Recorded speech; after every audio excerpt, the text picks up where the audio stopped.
The Black Business Expo, one of the largest business showcases in the history of Black America in North Carolina, started right here on Paris Street. Yes, Black Wall Street. We want to invite all business owners, all companies, all corporations to sign up today at www.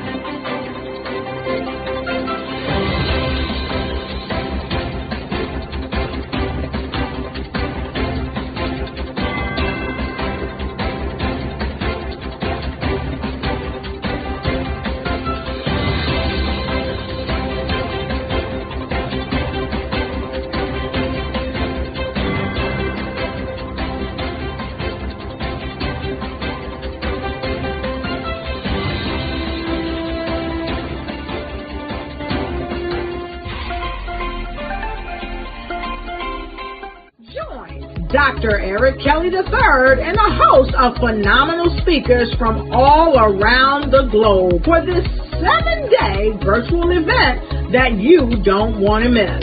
The mission of the Black Business Expo is to raise scholarship money from kids all the way from high school, all the way from college. The Black Business Olympics is one of the largest Black business showcases in the world. It is an opportunity for businesses and companies to showcase their businesses globally. We are going to be giving away laptops up to $5,000 away to students. Again, I'm Olivia Appleberry, the founder of 2 Cents Finance and one of the speakers for the expo. I am so excited to see you there. For more info, go to www.blackbusinessexpousa.com or call 919-308-9090 and hope to see you there. I am Black business. From the moment I wake until the time I sleep. Yes, I am Black business. I am Black business. Tell me, are you Black business? I am Black business. Do you support Black businesses? Listen, I support Black business because I am Black business. Black Business Expo, one of the largest business showcases in the history of Black business in the world. The world! Sign up today at www.blackbusinessexpousa.com or call 919-308-9090. I am Black business.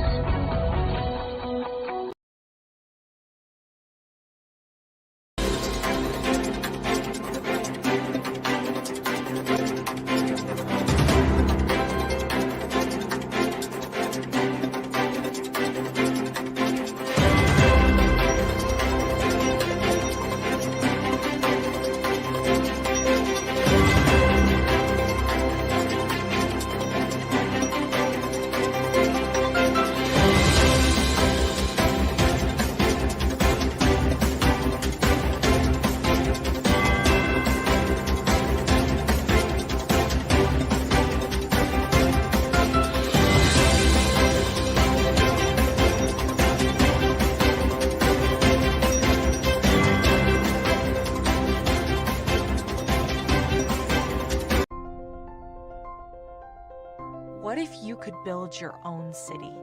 A place where every child can find nurturing people to help them achieve their full potential. A place where every adult can access job training support.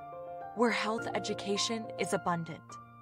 Where social justice ruled the land. A place without limitations. Welcome. You have arrived at STEM City, USA. It is what every city should be. A safe and trusted community where you find people and resources to help you become everything you are and beyond. STEM City is unlike anything you have ever experienced. It is a digital twin of the world around you, only better. STEM City is about energy and soul renewal. It is more than a digital world. You can almost feel the power of live cultural events, music, and theater. STEM City promises a better future for children with caring mentors and hands-on activities with dedicated tutors to support our youth. STEM City is your passport to a healthy lifestyle with weekly events addressing our community's many issues. STEM City is your financial well-being with helpful information on wealth management, career advancement, job training, and so much more. STEM City is the community you deserve. It is the city where your dreams can come true. STEM City USA, a place in the sky that is accessible to all who reach for the stars.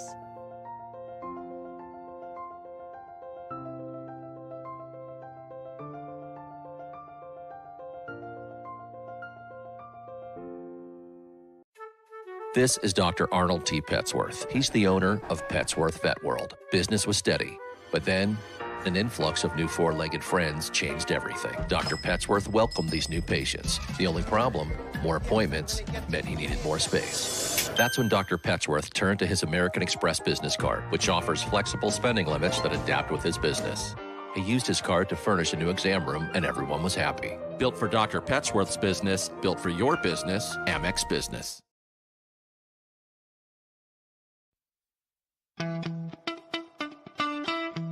How many times have you been asked to help someone you didn't even know, a student, a business entrepreneur, or did you ever even ask, where did they end up? That business, that friend, that entrepreneur.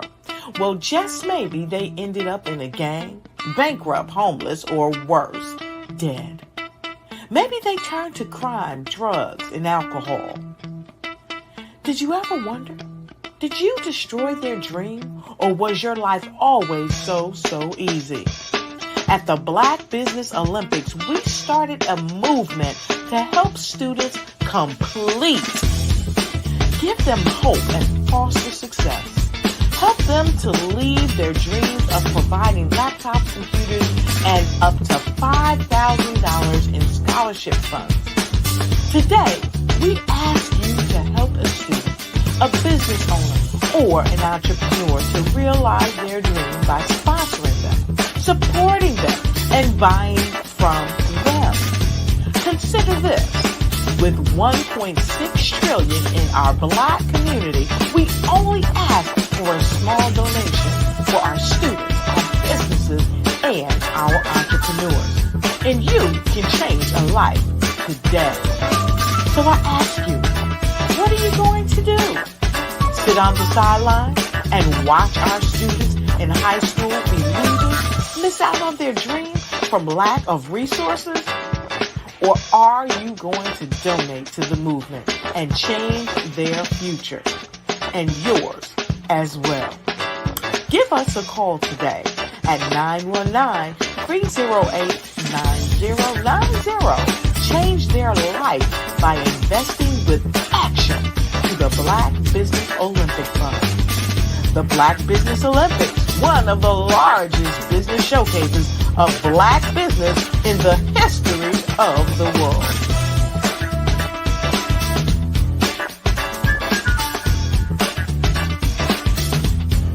Phenomenal Tanya T. Wise, who is here from the great state of Maryland. Tanya, welcome and thank you for being with us today. Can you indulge our audience a little bit and tell them just a little bit more about who you are and what it is that you do? Well, I love being able to talk to people and have a magnetic attitude, being able to just show them. So I always like to say, level up is Coach at Tanya T. Wise here. So can you tell our audience, just give them a teaser about what your presentation will be about? So my philosophy is that we should all be living our dream life. So tomorrow I'm going to talk about how you start living your dream life. What are some of the things that you thought about in your childhood that you just kind of let go and dormant? Wow. And I want to reignite that and just give you some pointers and some tips, some tools, some strategies to be able to start living your best life now. And guess what, Aquanda? And leave an inheritance for your legacy. Oh my goodness. Okay, I know that's resonating with a lot of people. I've heard that you have a dynamic coaching program. Can you tell us a little bit more about that? Absolutely. So our coaching program help people that have the lack of time, that lack strategies, and lack the confidence to go after their dream life. So we help them implement tools, we help them implement strategies, as well as give them resources so that they can live their best life now and leave that inheritance. Wow. Oh, I love that. I love the leave the inheritance part. Listen, you are dropping some major nuggets, and I know a lot of what you're saying is resonating with a lot of people, but I think we're all curious. How did you even make this transition into the speaking and coaching arena? What's the story behind this? So I started out in finance, and I realized that a lot of people don't necessarily go after their dream life because of the lack of finances or the education behind finances. But it wasn't until I lost my firstborn, my only son, that life changed for me. And where I was going after it all, living the corporate life, hit my 6-figure income and living in my dream house with my dream man, driving my dream car. I nearly lost it all when I lost my son. And so I realized it only takes one financial catastrophe that can change your entire life. That's what made me start All New Beginnings. Because no matter what's going on in life, there's a new beginning. And because of that, we develop a program called Wise Minded. My little slogan is, don't just dream it, let's live it. If they want to connect with you or work with you, what is the best ways for them to be able to do that? Well, for my social media guru, you can connect with me on every single social media platform as Tanya T. Wise.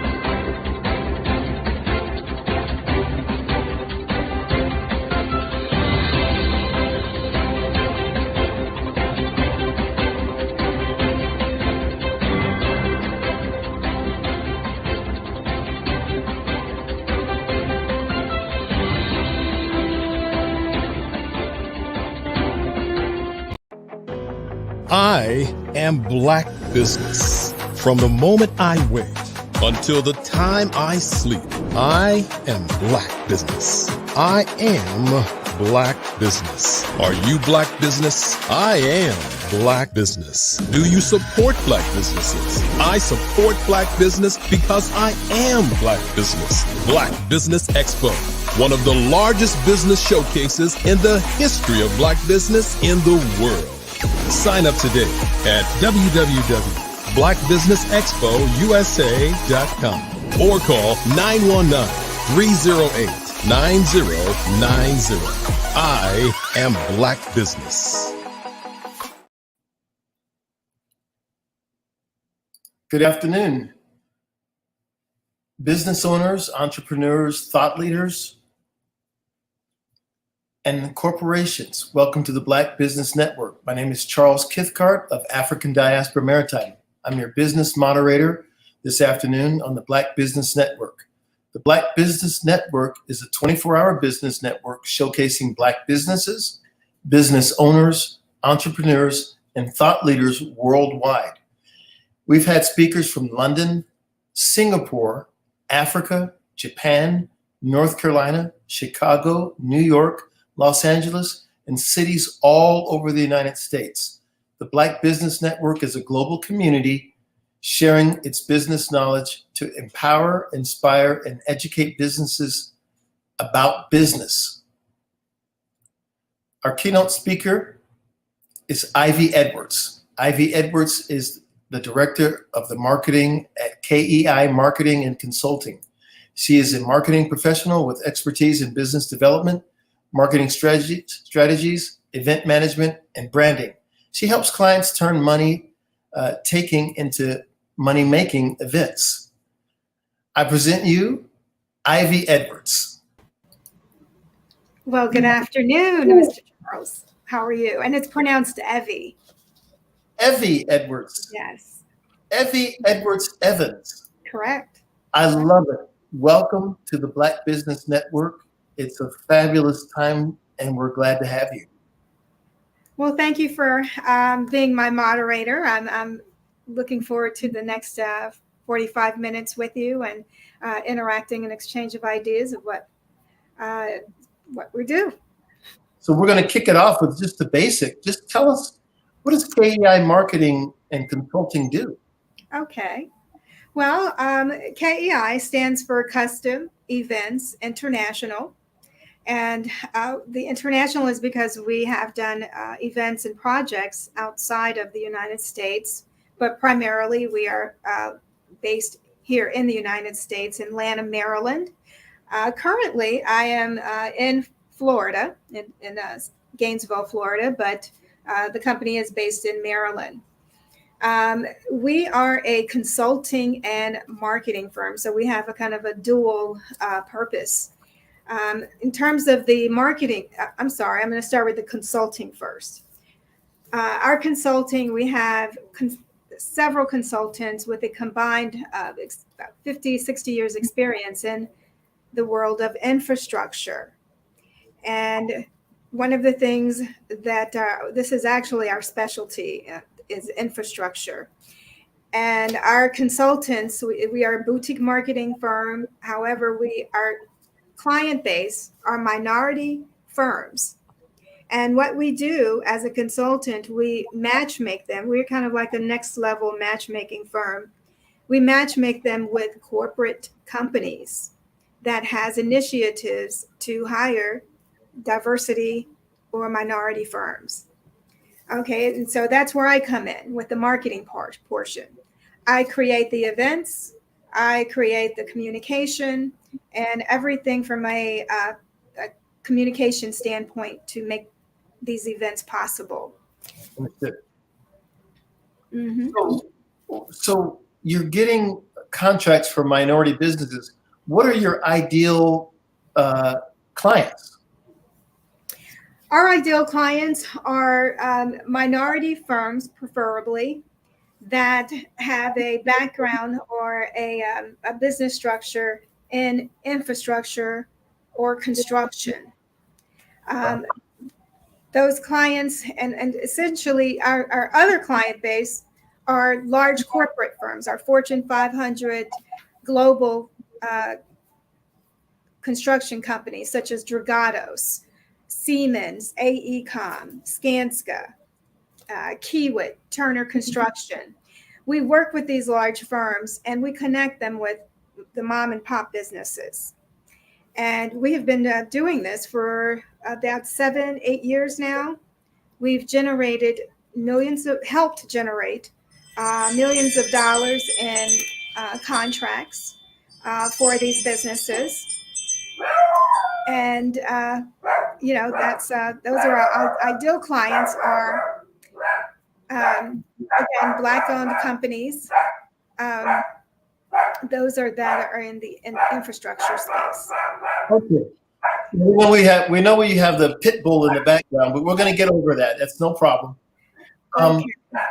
I'm understanding. So we have someone here. No problem. But listen, we understand you're at home. We're going to have a few little things like that. We're going to get into this audience. Maybe we'll put a pit bull in the next room in the future. Now, you're in the construction. You're getting the construction people to work with you. So those are your ideal clients, are really people that are in the construction field or, okay.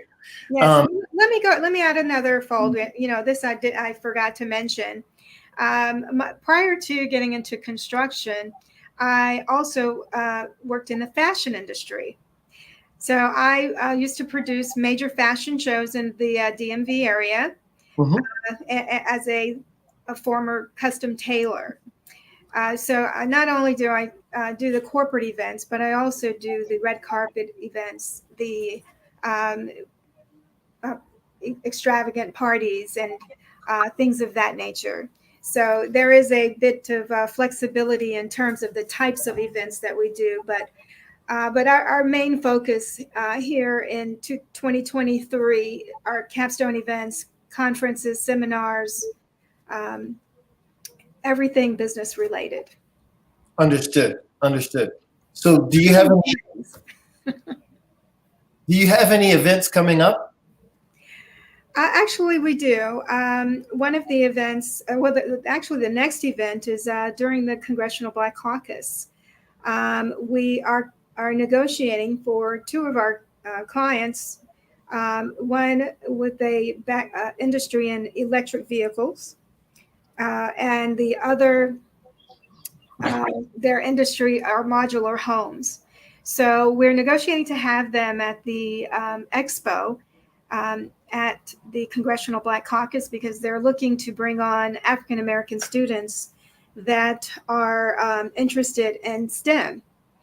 And so that's what we're focusing on right now. The Congressional Black Caucus, for those of you that are not familiar, it is hands down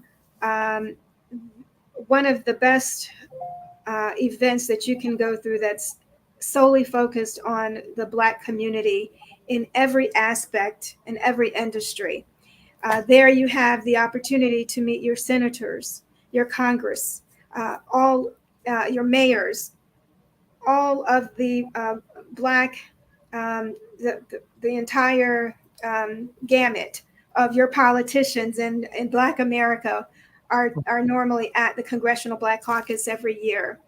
It is an excellent opportunity for business owners, even small, because they have the marketplace that's there. And if you go to CBCF and look at the Congressional Black Caucus, you'll see just all of the everything that's available to not just Black businesses, but people that are interested in what's happening in politics worldwide or nationwide.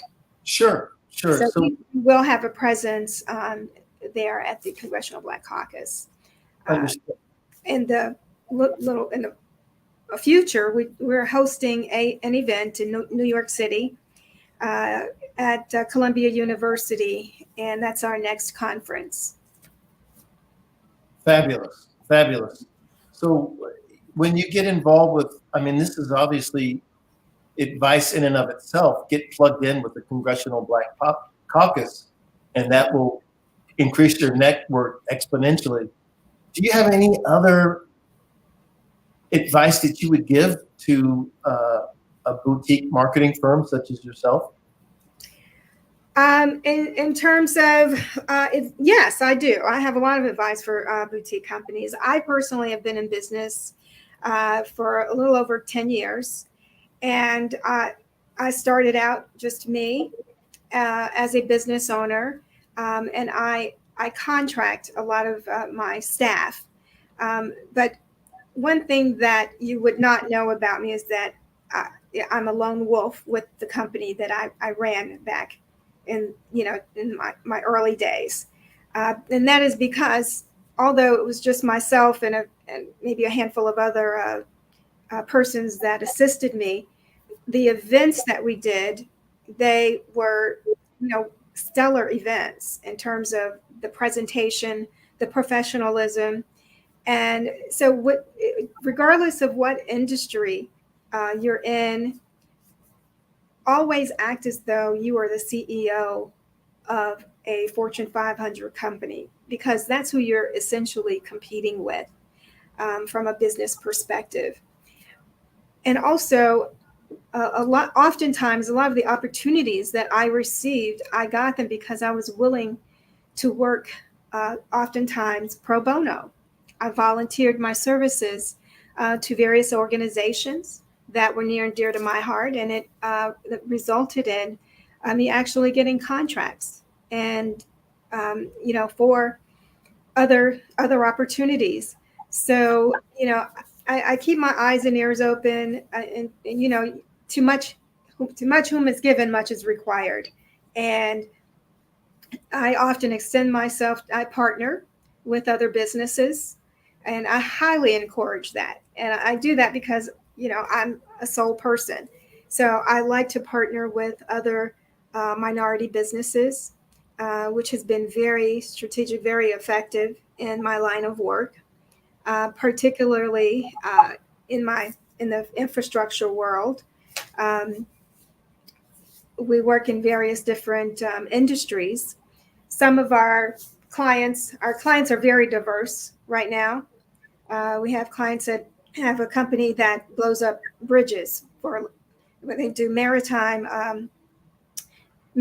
diving, looking for sunken ships or just anything that's underwater construction. We have a company that owns a rail company, mental health provider, it's substance abuse for construction workers. We work with a safety company as well. So the bottom line, the moral of the story is be diverse in your business. Okay.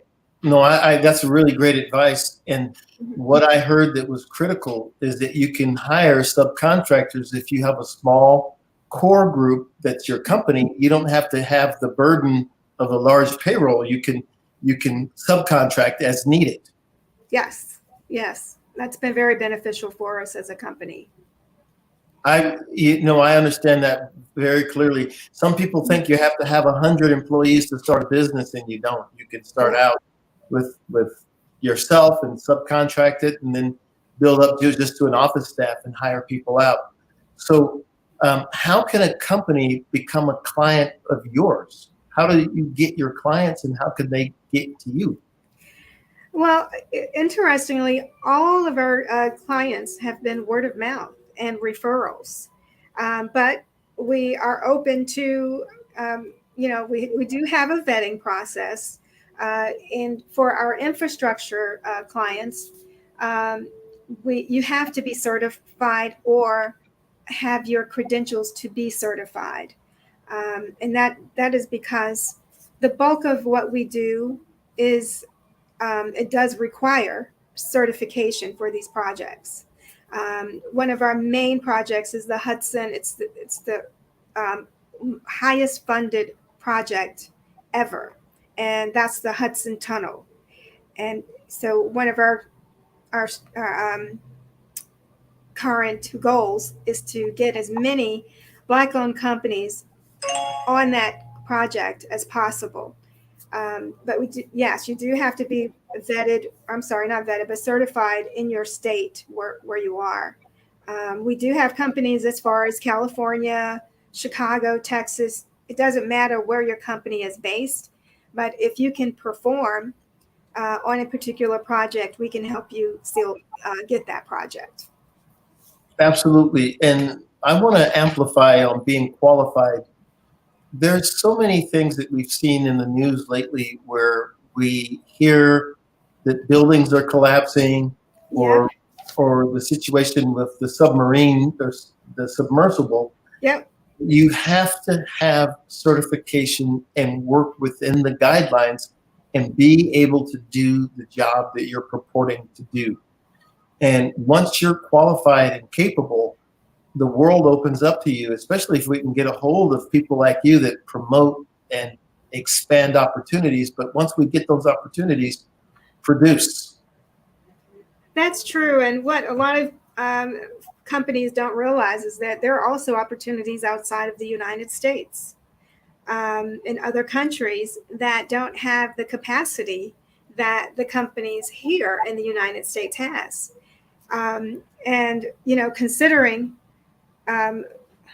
other countries for your business would be an ideal situation if you're looking to expand revenue, expand your client base.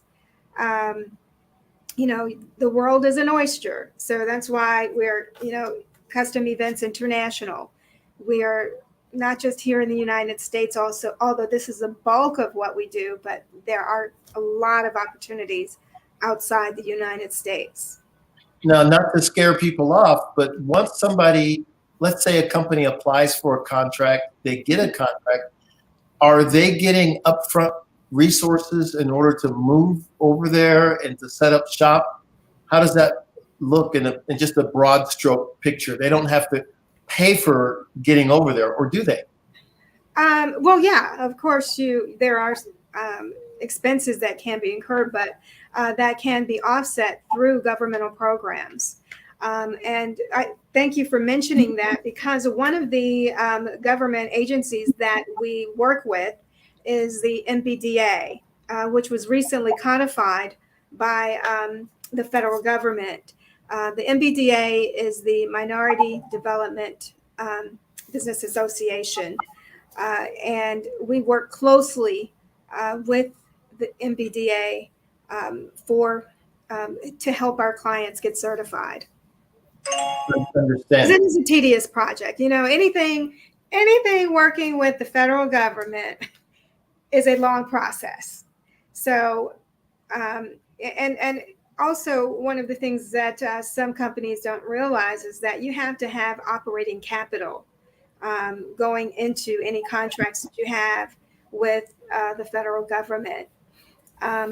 One of the companies that I recently worked with was Black and Global Business Network, and they've also been featured on this network. And I love talking about this company because they specialize in helping Black-owned businesses do business outside of the United States. Mm-hmm. And they're just a wonderful company. And again, it's Black and Global Business Network, and I always give them a shout out when I'm here. So it almost sounds like there needs to be something posted on someone's website that is a 10-step process to get to that government project or overseas project. Do you have something like that, or could you create something like that people could sort of look at and say, this is the steps? Well, no, that's not something that my company does, but there's a plethora of companies and websites that do provide that information. And the reason why is because it also depends on your industry, not just your industry, but your financial capacity for certain projects. And, like you said previously, all of our clients are they're through referrals. And that is such a blessing for us because, we have not needed to go out and recruit for companies. Companies are referred to us because of the access that we help provide to them. Understood. With government agencies, with these large firms. And one of the things that we have created from a marketing standpoint, we created a program called Build America. And Build America is a platform that was kind of embraced by Congressman Donald Payne. He's out of New Jersey. He's a congressman from New Jersey. He's also the chairman of the Transportation and Infrastructure Committee. And he has just been a blessing, not just to our company, but so many others regarding Build America. So we've been doing the platform for, I guess, about 6-7 years now. Each platform has become more and more powerful every year. They're more strategic now. They went from just holding conferences at the Rayburn Building to more recently holding it at New Jersey Institute of Technology in New Jersey.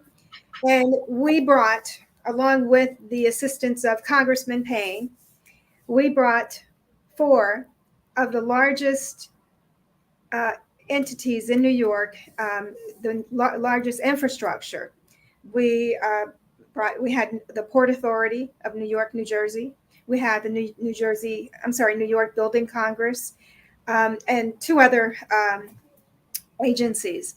So if a company was interested in becoming a client, I would recommend that they go to my website, which is keimarketing.com, and putting your information in the contact us, and I would reach out to them and see what their and do the vetting process from there to find out where they are in terms of their business. Great. And that was a roundabout way of answering your question. Oh, this is important. This is important. We need to hear detailed answers, and people are going to act on this. Now, with the Hudson Project, how many years is this project going to last? Which one? The Hudson Project. That will extend beyond your and me lifetime. Wow. Yes, that is a $1 trillion project that was approved by the current administration. And I say that a lifetime because if you think about it, the Hudson Tunnel in New York, it's more than 100 years old. Yep. That tunnel, if anything were to happen to that tunnel, it would be catastrophic for the entire country. Because everything that comes through the United States, you know, New York is the Mecca. It would literally shut down our ability to do business and, you know, globally. And a lot of people, even I didn't realize that until I saw the ramifications of what would happen from a financial standpoint if the Hudson Tunnel project were not.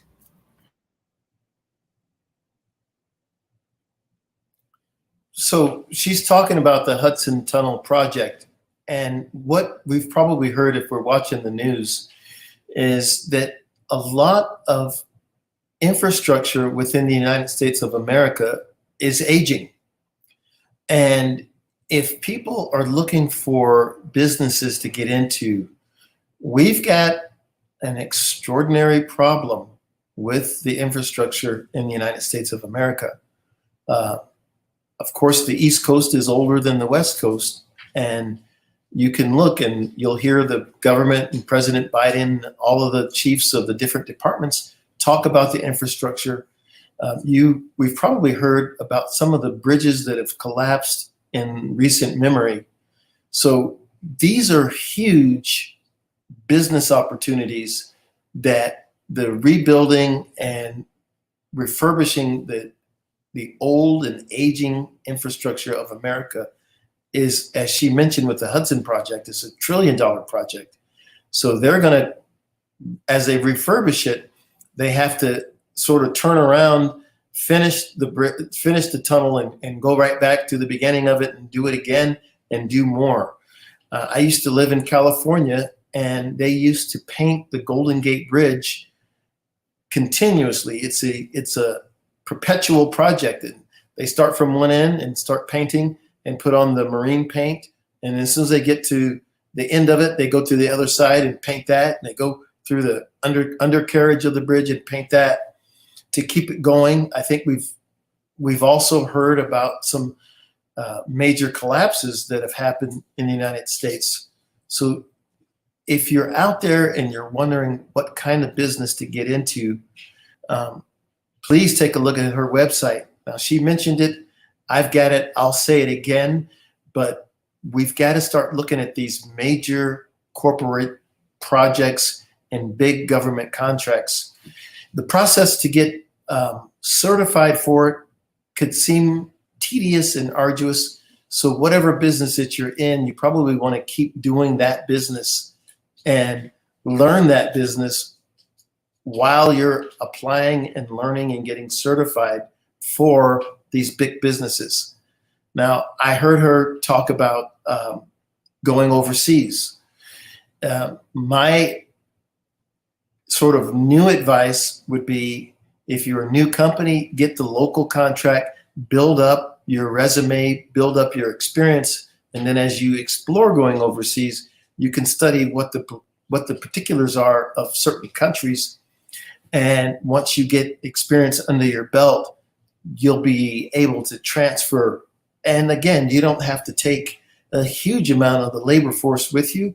You could probably hire from the locals there, bring your experts, and then maintain projects that you're doing in the United States and simultaneously have 2 or 3 projects going at the same time.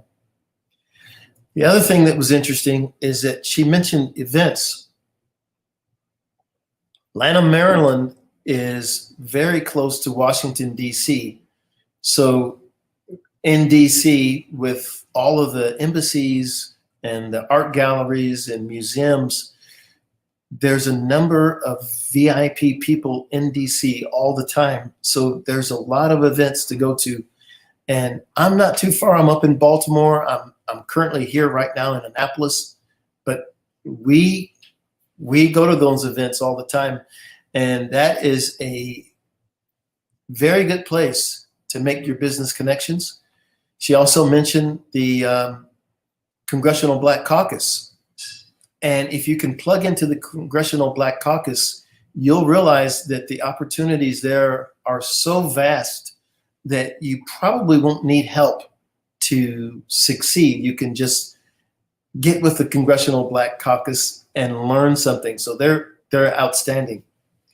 I go down to DC occasionally. It is very crowded down there, but I was there for a few events with the Congressional Black Caucus, and they were extraordinary. So you've got to bring a big bag and collect all the flyers and brochures and really study these things out before you go. Also, you don't have to wait for the Congressional Black Caucus. You could probably just get online with the Congressional Black Caucus and see what they offer and see what companies and what location you happen to be in. And they will self-direct you, and you can sort of find out what you need to do. It is extraordinary with these large construction companies that they are also will hire subcontractors within their project, and they'll be the main supervisor of the project. So a lot of the companies, in particular, I'll talk about Baltimore, they were going through and tearing down some of the dilapidated houses in the neighborhoods. So they had to identify the houses, and that was government regulated. But as they identified the houses, they were able to hire lots of so-called minority women and minority businesses to get the contracts, demolish the house, refurbish the house, and that's going on all over America because our infrastructure, the housing included, is becoming decrepit. So this is something extraordinary to get involved in.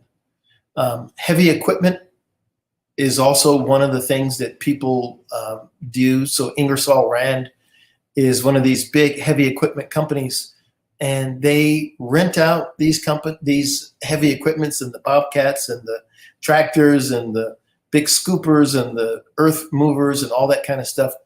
So I suppose we all see these things when we were little kids, but this is how everything gets built in this country.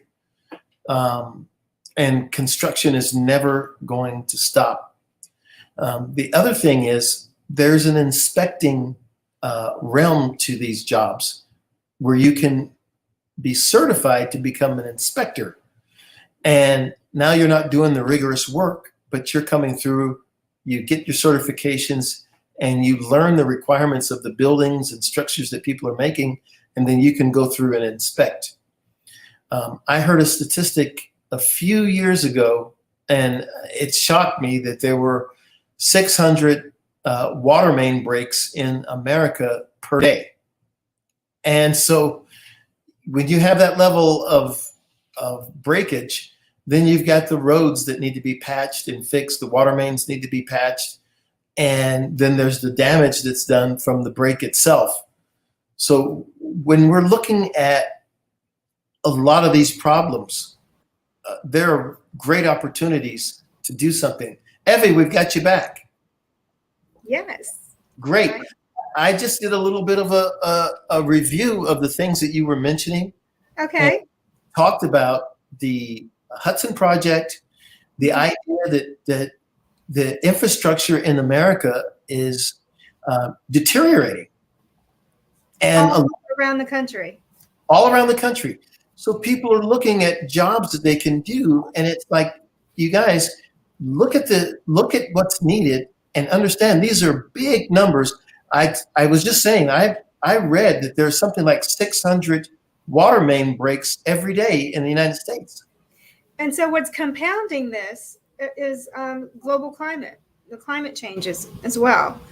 And one of the other phenomenons about what's happening with infrastructure throughout the country is that our state level government heads are dismantling the rights of protection for minority privileges. And so we are in a race against the clock now. As long as we have this administration in play, we know that we can get infrastructure projects done.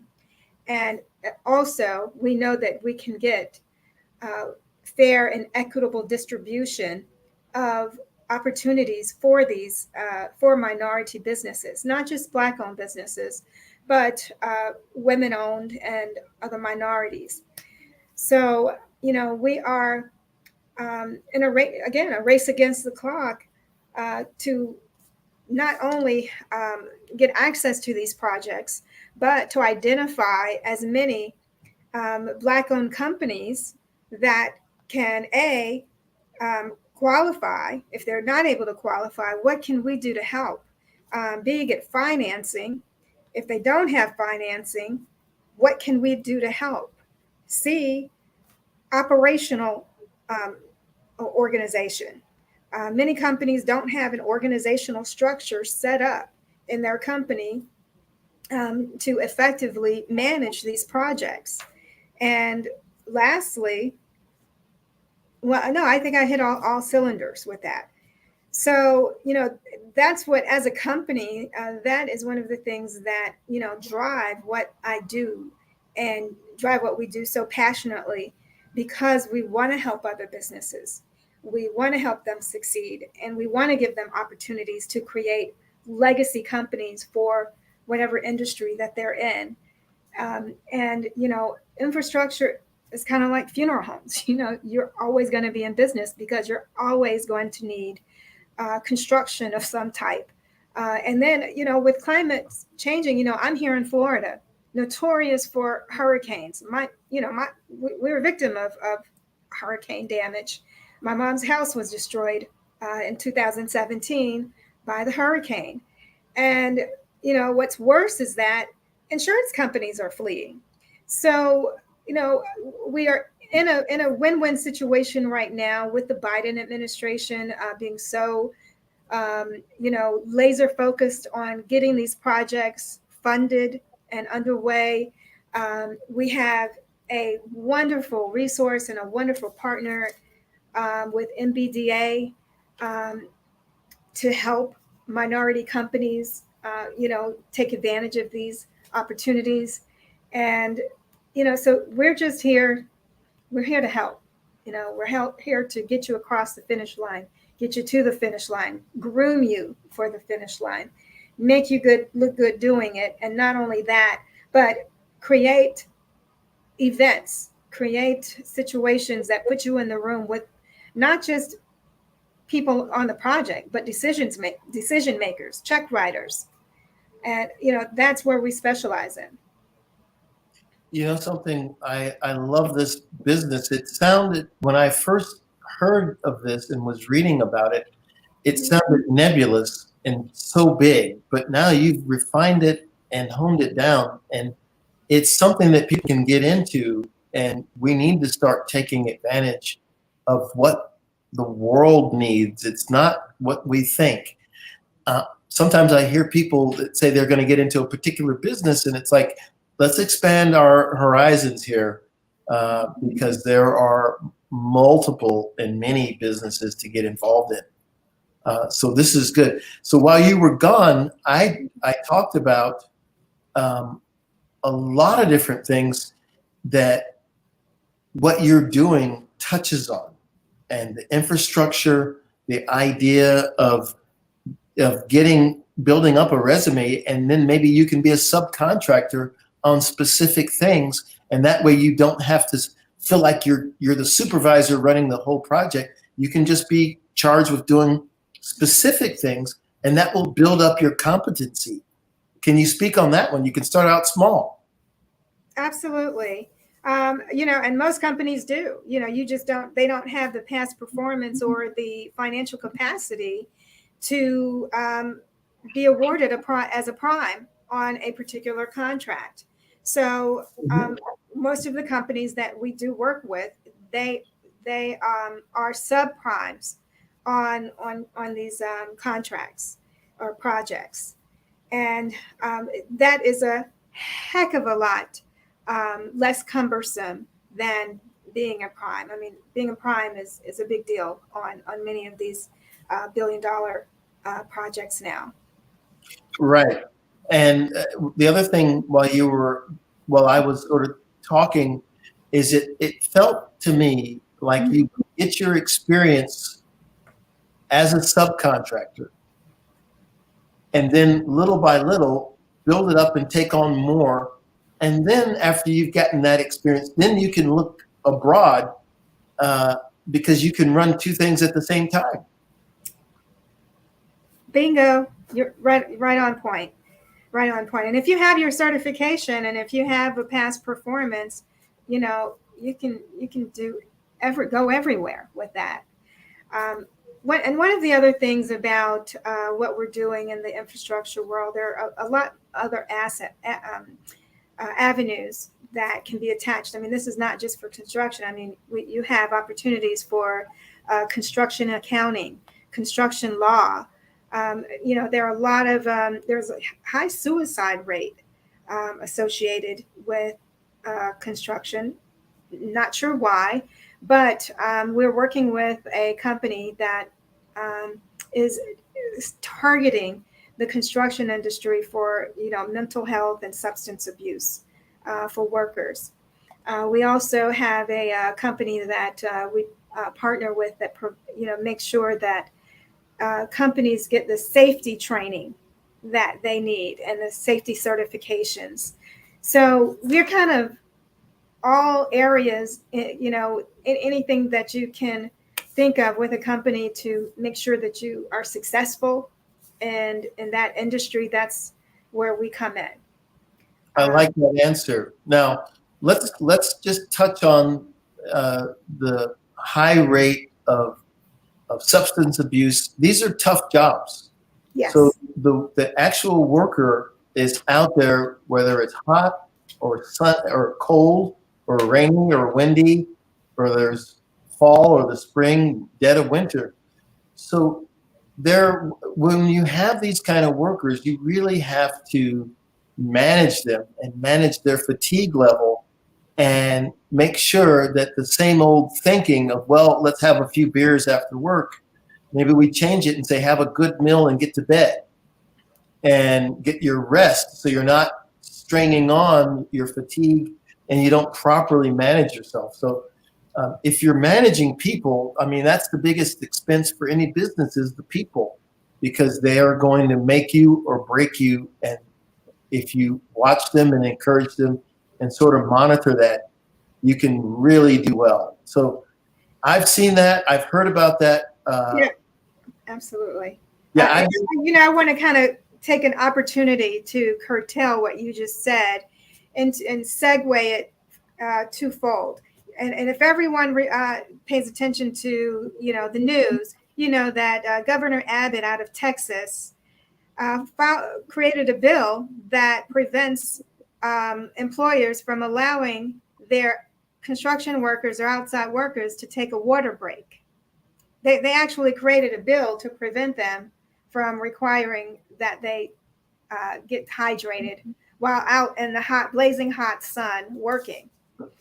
And so I mentioned that in terms of what you're saying, because I want to pivot just a moment because of this platform and the people watching, the importance of voting, state level voting, and your state that you are in. That's way more important than, a lot of the other, from the governor down to your mayor, because they make direct decisions that affect your lives individually. And I just want to throw that out there, the importance of voting in 2024. We have a lot at stake, and not just in the world of infrastructure, but, our rights are being taken away from us, and from affirmative action here in Florida, just it's amazing what's happening. So I just want to tell everybody to go out and vote. Well, we live in a society with competing ideologies, and you can run into many people that are fair-minded and say, I'm open to give you an opportunity and work with you. And you can certainly run into people that say, no, I'm sick of you and I don't want to deal with you. So one of the things we have to do is be sensitive to that and understand that leave that person alone that doesn't want to deal with you. That is true. And I hope that the people in Texas and the workers around America can organize themselves to the point where they say, we're going to take care of ourselves, look out for each other, and not let the excuse be put out that they're abusing the water break and turning it into a brunch. And, that's not the case. These guys look at all the structures and buildings. And if you look across at China, they perpetually have buildings that collapse while under construction, or simply collapse. And this morning, a gymnasium collapsed on a girls' volleyball group, and 15 of these young innocent lives are gone, and they're searching around for more. This is outrageous. But if the construction, the person that's actually doing the work is taken good care of, and the person who's the owner operator of these businesses really looks to look out for people, it's a win for everybody. Okay. Wow. Prime example. I hadn't heard about that. Right. So now listen, Evie. Sure. We are running out of time, but this was an extraordinarily important interview, because I believe people sort of don't understand how much money is out there with what you're saying. It's a lot. Give the website one more time. My website is keimarketing.com. And you can reach me directly at my business number is 301. It's the area code 531-5672. I am the Director of Operations and Marketing for KEI.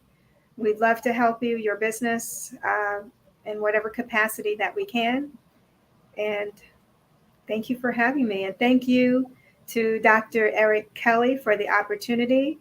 And Charles, it has been my esteemed pleasure being here with you and having you as a interviewer here. Well, we really appreciate you. They have the catchphrase that genius is common. And when we say that, we are counterbalancing the negative things that we see in the mainstream media. And we would think that everyone is a buffoon. But here we are, person after person that is bright, capable, making it happen. And our young people need to see you as well as the adult crowd. So it was an honor to speak with you, because it's heartening for us, because we're inundated with the negative, and we don't know that there's so many people that are, and then sometimes we think it ourselves, like, wow, I don't know that there's people that are capable. So here we go again. Genius is common. Thank you for coming. I'll see you on the other side. Absolutely. Thank you. All right. So you heard it, folks. Take a look at her website. Learn these things. Understand that we have the ability to reach out well beyond the jobs that we have, that we seem to be flooding into. There's, in a comfortable way, we see a lot of African Americans in the delivery jobs working for Amazon. And then there's a complaint that these are low paying jobs, but you're high working jobs, a lot of energy output.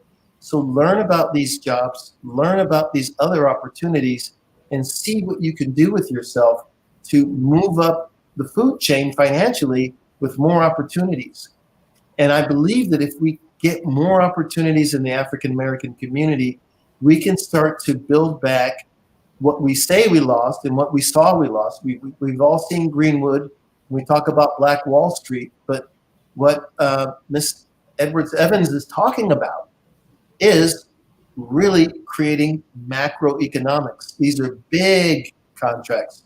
These are long-term jobs, and these aren't things that you're just going to lose overnight. This isn't, you get in, you're working for a few months, you get a mortgage, and things fall apart. These are long-term. That Hudson Pop project is going to outlive us. So we call them legacy contracts. These are legacy contracts. I mentioned about the Golden Gate Bridge, where they paint it from one side to the other, go to the other side, paint it on the way back. It never stops because they have to continually maintain and maintenance the Golden Gate Bridge. And so when you get into these kind of things, you're not going to be laid off. There's not going to be a work stoppage. There's not going to be a slowdown for whatever. That thing's not going to stop. No, they won't stop. So, sure. So we'll just chit chat a little bit more. I think that they're going to come and get us in a little bit, but we're thrilled because when we heard the presidents talking about the infrastructure that needs to be rebuilt in America, sometimes it sounds so nebulous we don't know how to get into it. But now you've sort of created that pathway. And we also hear about minority contractors, women and minorities saying, we don't know how to get in, but here it is, clear pathway to get involved. And, you know, if someone wants to know more about, you mentioned to me, asked me earlier if I could recommend websites or resources. I do have resources. I do have that, but so if someone were to reach out to me, yes, I could help them with that, but it's just not something that we do as a provide as a company, you know, as a service line. But I'd be more than happy to help in any way I can in terms of accessing resources. And we really are appreciative of this in your time. Mm-hmm. I think that there's a lot of people who see these we drive past big construction projects all the time on the highway, and you just look at them and you wonder, well, how do you even get involved in something like that? So you've done it for us. You've made it something that we can understand. And I'm hoping that as we start to diversify more, that our young people will be mentored into these kinds of projects, as opposed to thinking that the first thing that they're up for is a low-wage, non-fulfilling project, and that's not the case. That's true. And, you know, the good old real estate market in terms of buying land, that is something that is taking root, I have seen. And one of our other clients is a business that creates modular homes, or the container homes for the affordable, in terms of affordable housing. And so that could be another area of interest that African Americans can look at, because that is a developing economy, and it's a developing business that is long lasting. The modular homes, the container homes are not expensive. You buy land at a relatively good rate. You can build a community. That's one of the reasons that I am actually here in Florida. Okay, so now we've got a hard stop. Mm-hmm. Once again, thank you very much. Okay. Genius is common. You've proven it. I'll see you on the other side. Thank you. Thank you.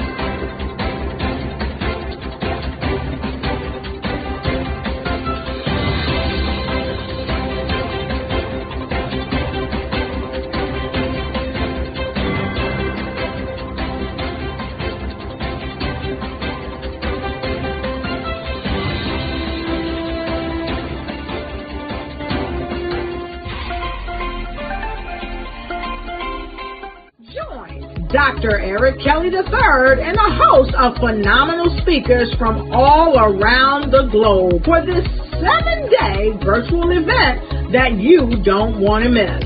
The mission of the Black Business Expo is to raise scholarship money from kids all the way from high school, all the way from college. The Black Business Olympics is one of the largest Black business showcases in the world. It is an opportunity for businesses and companies to showcase their businesses globally. We are going to be giving away laptops up to $5,000 away to students.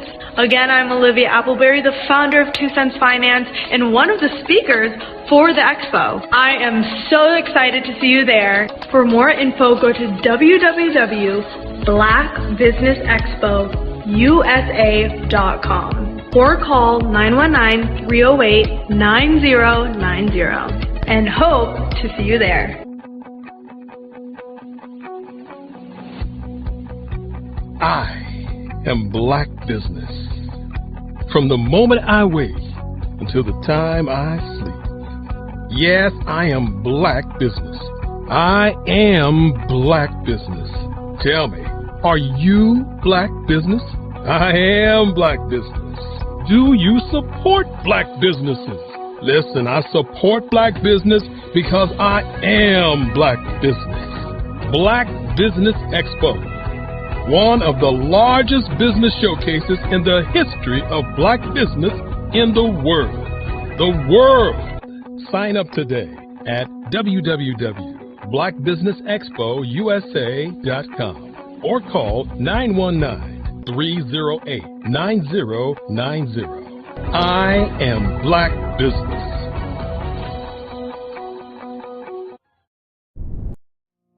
Did you know that approximately 333.34 million businesses exist today, according to a report from 2021? And you may be one of those businesses, or maybe you're not in the business market yet, but you're aspiring to be a business owner. Well, guess what? You're in the right place at the right time. Because let's face it, everything is about timing and opportunity.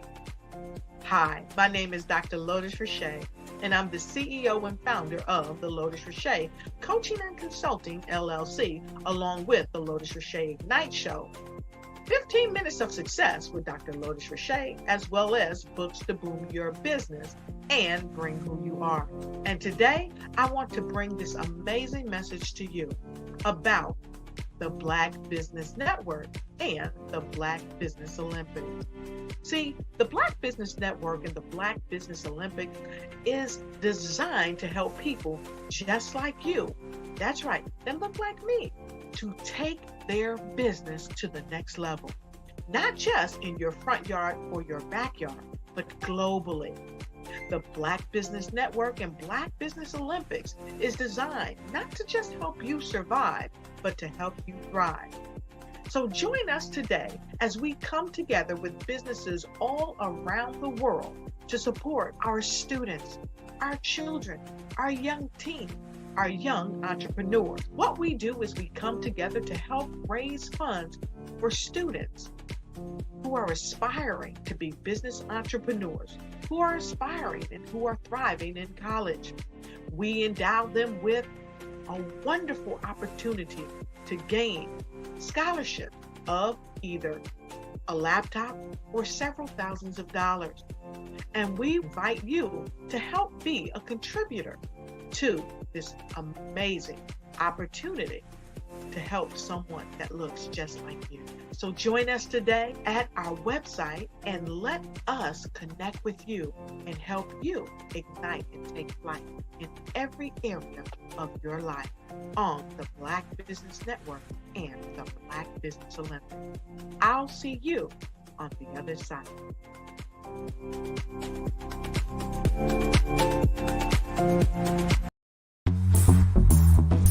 Attention all entrepreneurs and companies. Are you looking for reliable and efficient virtual assistants and back office support to help you manage your business tasks? Look no further than Superwoman Business Services. Our team of virtual assistants provides a full range of administrative support services, including operations management, social media marketing, and much more. We also offer website design services to help you create a professional online presence that reflects your unique brand. In addition to administrative support and website design, we offer business development and structuring services to help you grow your business and achieve your goals. We'll work closely with you to identify areas of improvement and develop a customized plan to help you reach your full potential. At Superwoman Business Services, we understand that running a business can be overwhelming and time-consuming. That's why we're here to help you fly high and achieve success. Our virtual assistants are highly skilled, experienced, and dedicated to providing you with the support you need to thrive. Come fly with us and take your business to new heights. Let us help you become the superhero entrepreneur you are meant to be.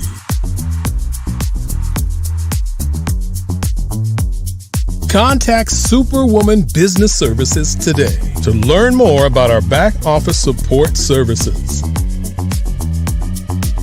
Come fly with us and take your business to new heights.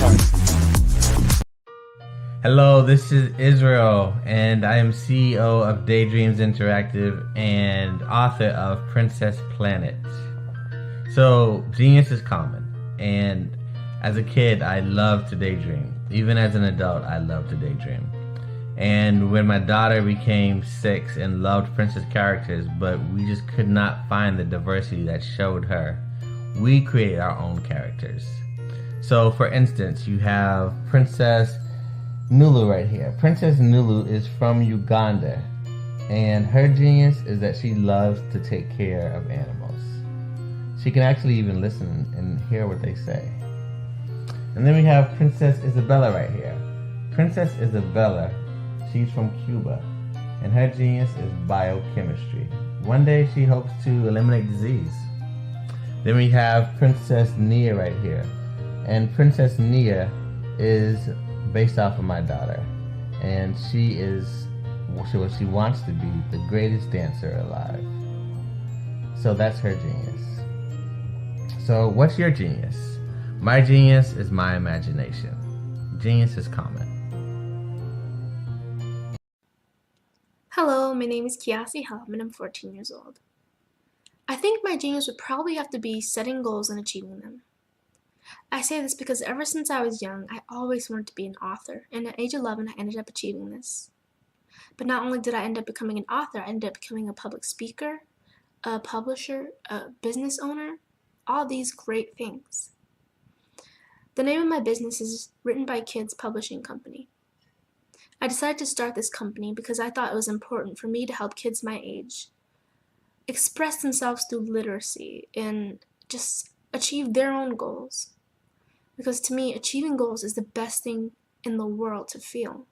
It's you just achieving things and aspirations that you set for yourself. And I know that everybody is capable of this, because even if you don't end up achieving the goal, you still tried your best, and that's the most important thing. And everybody is capable of this because genius is common. Thank you.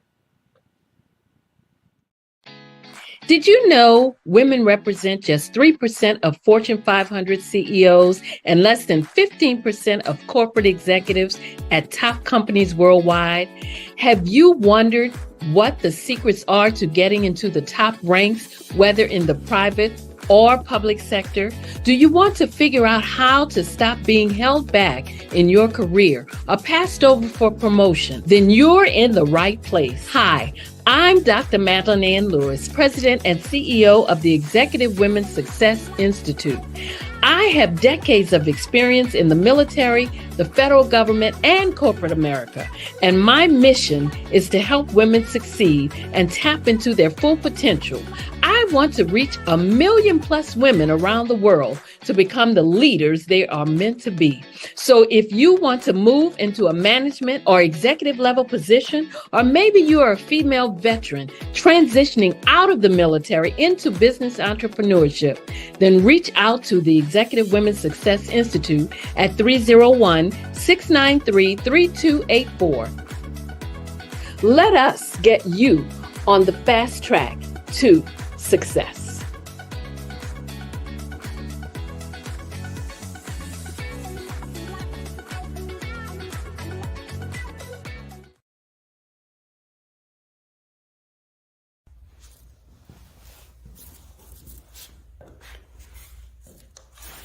How you doing? I'm Rodney Allen Rippey. Yeah, the child actor. Well, now, leading man. Some of you might remember back in the day, the Harlem Globetrotters popcorn machine. Remember that? Well, it was a Saturday morning special that would come on, and I was there with Geese and Tex and Meadowlark Lemon. Remember the show? Well, I had a great time. And I have to say a huge, huge thank you to all my fans out there. Thank you for all the years of support. I went on from the entertainment industry. I started getting into producing and directing. And now, hey, here I am. I'm a studio executive here in Burbank, California at 2526 Studios. I have to say, it's been pretty good, but the best is yet to come. Please stay encouraged. Keep reaching for your dreams and never forget that genius is common. Remember that. What if you could build your own city? A place where every child can find nurturing people to help them achieve their full potential. A place where every adult can access job training support. Where health education is abundant. Where social justice ruled the land. A place without limitations. Welcome. You have arrived at STEM City, USA. It is what every city should be. A safe and trusted community where you find people and resources to help you become everything you are and beyond. STEM City is unlike anything you have ever experienced. It is a digital twin of the world around you, only better. STEM City is about energy and soul renewal. It is more than a digital world. You can almost feel the power of live cultural events, music, and theater. STEM City promises a better future for children with caring mentors and hands-on activities with dedicated tutors to support our youth. STEM City is your passport to a healthy lifestyle with weekly events addressing our community's many issues. STEM City is your financial well-being with helpful information on wealth management, career advancement, job training, and so much more. STEM City is the community you deserve. It is the city where your dreams can come true. STEM City, USA. A place in the sky that is accessible to all who reach for the stars.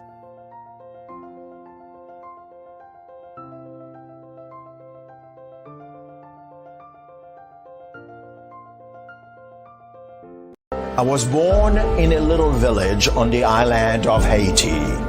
Many deadly diseases pounded me. It is as if they were on a mission to end my existence on this earth.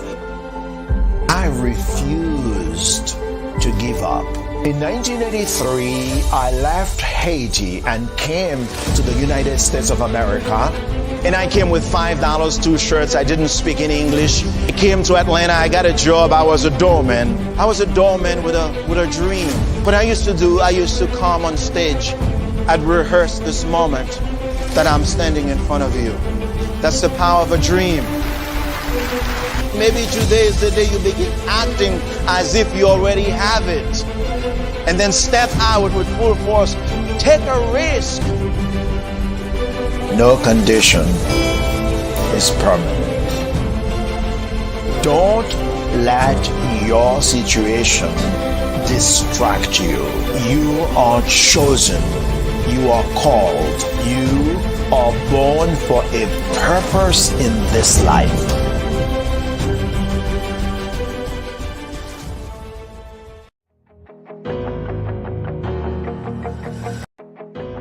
I am Black business. From the moment I wake until the time I sleep, I am Black business. I am Black business. Are you Black business? I am Black business. Do you support Black businesses? I support Black business because I am Black business. Black Business Expo, one of the largest business showcases in the history of Black business in the world. Sign up today at www.blackbusinessexpousa.com or call 919-308-9090. I am Black business. Good evening, business owners, entrepreneurs, thought leaders, and corporations. Welcome to the Black Business Network. My name is Charles Kithcart of African Diaspora Maritime. I'm your moderator for this evening on the Black Business Network. The Black Business Network is a 24-hour business network showcasing Black businesses, business owners, entrepreneurs, and thought leaders worldwide. We have speakers from London, Singapore, Africa, Japan, North Carolina, Chicago, New York, Los Angeles, and cities all over the United States. The Black Business Network is a global community sharing its business knowledge to empower, inspire, and educate businesses about business. The Black Business Network is a global community sharing this business knowledge. Our keynote speaker tonight is Timmy Young. Now, we had a little technical difficulty on my side, and I lost Timmy's bio. But we're going to bring Timmy on and say hi to him, and I'm going to prompt him. Timmy, how are you? I'm doing just great. How are you today? Thank you for coming. We're thrilled to have you. I was here looking at your bio, and then my email's all locked up, and I can't open them. So we want you to start out and tell us about yourself. And I think you're going to be doing a solo, and we know, so introduce yourself, tell us about yourself, and then I'll come back after you give your presentation. And as we know, genius is common. I'll see you on the other side. Thank you. Hi, I'm Timmy Young. I'm the founder of the Black Wall Street Private Group, located here in Oklahoma. Now, Tulsa, Oklahoma, the original Greenwood, is just about 90 minutes from here. I'm a school teacher. I am also I'm married. I have children and grandchildren. I have a business. I'm a business owner as well as a school teacher. And, you know, I love the commercials that say it very clearly. I wake up as a Black business and I go to sleep as a Black business. And so as we promote, you know, what we do in America today, I want to just share with you a couple of things that I'm working with. And it's really wonderful to have this platform and to be able to share information with one another. And everything about the Black Wall Street Private Group is all about unity. It's all about bringing us together and sharing with one another, knowing that we are much more powerful together than we are apart. Now, a little bit more about me is that, you know, I've had some experience through being with large groups of people, working with large groups of people all the time, from, you know, being in, you know, college football to the United States military, and other groups, and just always being around people. And I realized the power that we have when we come together. Whenever I was going through basic training, I just remember how much, you know, things seemed so impossible to do. But whenever, you know, it was all pointed out and everyone took care of their individual assignments and what we could accomplish together, that was so wonderful. And so as we are here today in 2023, knowing we're going to an election next year, and Miss Ivy Edwards, Evie Edwards Evans was just sharing how the importance of voting. See, when we put our numbers together, when we vote, you know, we make a big difference. As we know that today, the legislation is always coming after, you know, the Black vote, and they come in to either take it away or try to get it from us. But we need to make them, have them come to us and tell us what, you know, they're willing to do with us as we come together. So as we come together as a group under one umbrella, under the Black Wall Street title, under the Black Wall Street name, we all unify. Now, one of the strategies that we use, now we have 3 strategies that we use within the Black Wall Street private group. One of the strategies is called 10 to the 7th power. That's where 10 people will get 10 people will get 10 people. And you do that 7 times, you have 10 million people. In other words, it does not take a long period of time for us to be able to put people together, to bring us together, and we come together and have be able to make a stand, so to speak, a powerful stand as we stand together. The way things were done, and it's well documented that after slavery, whenever the Black folks were freed, they went and found their families, and they also started businesses, and they started moving their money within their communities. And so once they did that, it built up so much in such a quick period of time. And then we sent many people to Congress to represent us, there in Washington, D.C. Once that was recognized, that how powerful we were, there are laws that came out, after we ended up going through a Reconstruction. And so everything was almost on a beat down. But we're going to fast forward, 150 plus years. And here we are today, knowing that we have an opportunity to come together and to work together. And so one of the community partners within the Black Wall Street Private Group is called the I'm Awake movement. The I'm Awake movement is a movement that's all about unifying our people to come together, to work together, to put our money together. Okay, we have a system that's in place that will help everyone be able to accomplish their financial goals, for one thing. But we need to know what we need to do. And so, the goals of coming together, number one thing that we have to do, goal and objective of the Black Wall Street Private Group, is to help transform the mindset of our people. How do we transform the mindset of our people? Well, we have to educate. Okay. And one of the most important things that we can educate with is financial literacy. We need to understand how money works, how money is supposed to work for us. Mr. Wonderful said that his money are little soldiers, and he commands his little soldiers to go out and capture more little soldiers. And as we come together and unify as a people, we are putting soldiers together. We are now able to do things in our communities. There's many communities all across America that are just really doing well. There's many Black businesses all across. The unfortunate part is that, as quoted by Dr. George Fraser, who said, we're doing well, but we don't know each other. We are a disconnected people. Well, in order for us to get where we need to get in this unification, okay, we must unify. And what do we got to do to unify? We got to start talking. We must start talking to one another. And as we do that within our communities, okay, when we start talking within our communities with one another, unifying, and under one title, again, the Black Wall Street Private Group is we're leading the way, but we're bringing networks together so we can move forward.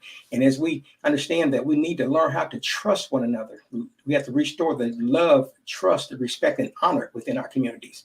That's another goal that we have within the Black Wall Street Private Group. And so as we take our churches, our civic groups, our ball teams, so to speak, and all the different the people under the shade tree, we have to bring all of us together with the understanding that we can make it together. We're not going to be able to make it apart. It is very difficult right now as it is in this world, but in a fight against one another. And, our real enemy is not someone who looks like us. What we must understand is that we must reach out. For those of us, if you're on this call, that means that you understand. If you can hear my voice right now, then you obviously are a person who is interested in working with others. You're a person who understands that the plight that we're dealing with. But unifying in all ways is what we need to do. We have families that have been torn apart for many years. Some families, my family had an issue from the 1900s, from the turn of the century, that I was exposed to. And I've fought for the last 30 years since I learned about it to overcome that and to bridge that gap. As we bridge the gaps and bring us together, we have to understand we are made the same way. I put my pants on the same way you put your pants on. Put my shoes on the same way you put yours on. When I bleed, it's red. Okay. When we understand that we have more power together, we'll be able to do things in the way formulating a Black Wall Street. Here in Oklahoma, I'm gonna give you an example of what we're doing here. We have, at the beginning of the statehood, we had about 50 Black towns. Now we're down to 13. Of the 13 Black towns that we have here recently, Senator Kevin Matthews out of Tulsa spearheaded the legislation, and the state government awarded $1 million to each of the cities for a specific project. So things are really looking nice there. But one of the things that we noticed also is that of the 13 Black towns that we have, we don't have commerce going on, and we definitely we need to have commerce in each community. And so as we begin to share with one another and work these principles and study our financial literacy courses that we have to offer, it will help us to move forward. As we move forward, with a little bit more money. Every family gains a little bit more money, and once this money is built up, of course, we're able to start putting it together and open up businesses and making things happen. We have farmland, so what we like to do, one of the goals is to, whenever for instance, in the Black towns, there's a lot of farmland out there, but whenever we have these our family members who come out of incarceration. Okay, we have many people incarcerated unnecessarily, but they're not being trained while they're in there. They're not being reformed. And so whenever these folks come out from incarceration, we take them to these Black towns and we put them on the farms and pay them a decent salary. At the same time, we're providing housing for them in tiny homes. Okay, have the tiny homes there, but we also have counseling that's going to be taking place, not just financial counseling, but we also will have emotional, psychological, spiritual counseling that's going to be available to these people. And as we build these communities, because we start attracting people from all across America to come to Oklahoma, to come live in one of the Black towns that we have here, and we build it together. But we get to grow our own agriculture. The agriculture department is very important. So we start making our own foods. Okay, we start growing our foods. We have pecan trees. We can plant the peach trees, all the produce, everything that we need, for our Black farmers markets. Okay, all these things will happen as we come together. We must first understand that we must work together to get this done. Now, again, there's through our financial literacy program that will teach us how to get to that point. I'm not talking about that today, but that will show us how we will be able to gain that money to get to that point. But once we are able to bring our people from prison and then put them into these communities and help our food grow, because we don't know what Cargill is controlling way too much of our food. Too much of the food chain here in America. So we need to have our own food. And so we need to grow our own and have our own stores. And we support each other by exchanging money. When I moved back from Washington, D.C. to Oklahoma, I wrote a note that was in my wallet for years. And it said, keep Black money Black. So whenever I make money from, whether I get a haircut or if I'm selling my sauce or whatever it may be, that money is earmarked to be passed on to another Black person. It came from a Black person, I'm gonna send it to another Black person. We keep that money within our family, within our Black communities here in in Oklahoma. They have formed a group. It's the Coalition Conference of Black Mayors. And so they come together and they talk about, things that are needed in their communities. And so we know that water is needed, always fresh water, roads for the tour buses to come through, because tourism is a big deal through our Black towns here in Oklahoma. But we have to learn how to come together, how to work together. So that's one of the ways that we're doing it here. What can you do in your community? Well, you're grassroots. Okay, we're a grassroots organization. You just begin by talking to your neighbor, talking to the person across the street, talking to, communicating with many folks, but come together and strategically plan what you need in your community. Okay, I'm in a community of only 4% Black. It's only 4% Black Americans right here. So we're very limited in the number, although, there's people, in our community. But you may be in a community where, you may be 51% of the community with Black Americans. Start having the conversations, the importance of voting, the importance of of being civil, the importance of communication, the importance of coming together and eating with one another. Excuse me a second. The importance of unity in America is what we need today. We come up with many different plans. It seems like I've heard so many different things here recently. Well, not just recently, but over the years. But no one has ever come up and said, you know, when we start locking arms to arms, when you lock up and come together and start stepping, that's when we become powerful. It takes me back to a song back in 1985. Michael Jackson and a group of other stars sang a song called We Are the World. And just from that song then, we missed it 38 years ago because we're not together as a world right now. We are apart. But I'm not going to address all the world. I'm going to address the African diaspora. I'm going to address Black America. Okay. And part of the song, is it said, as it opens up, it says, there comes a time when we heed to a certain call, when the world must come together as one. There are people dying.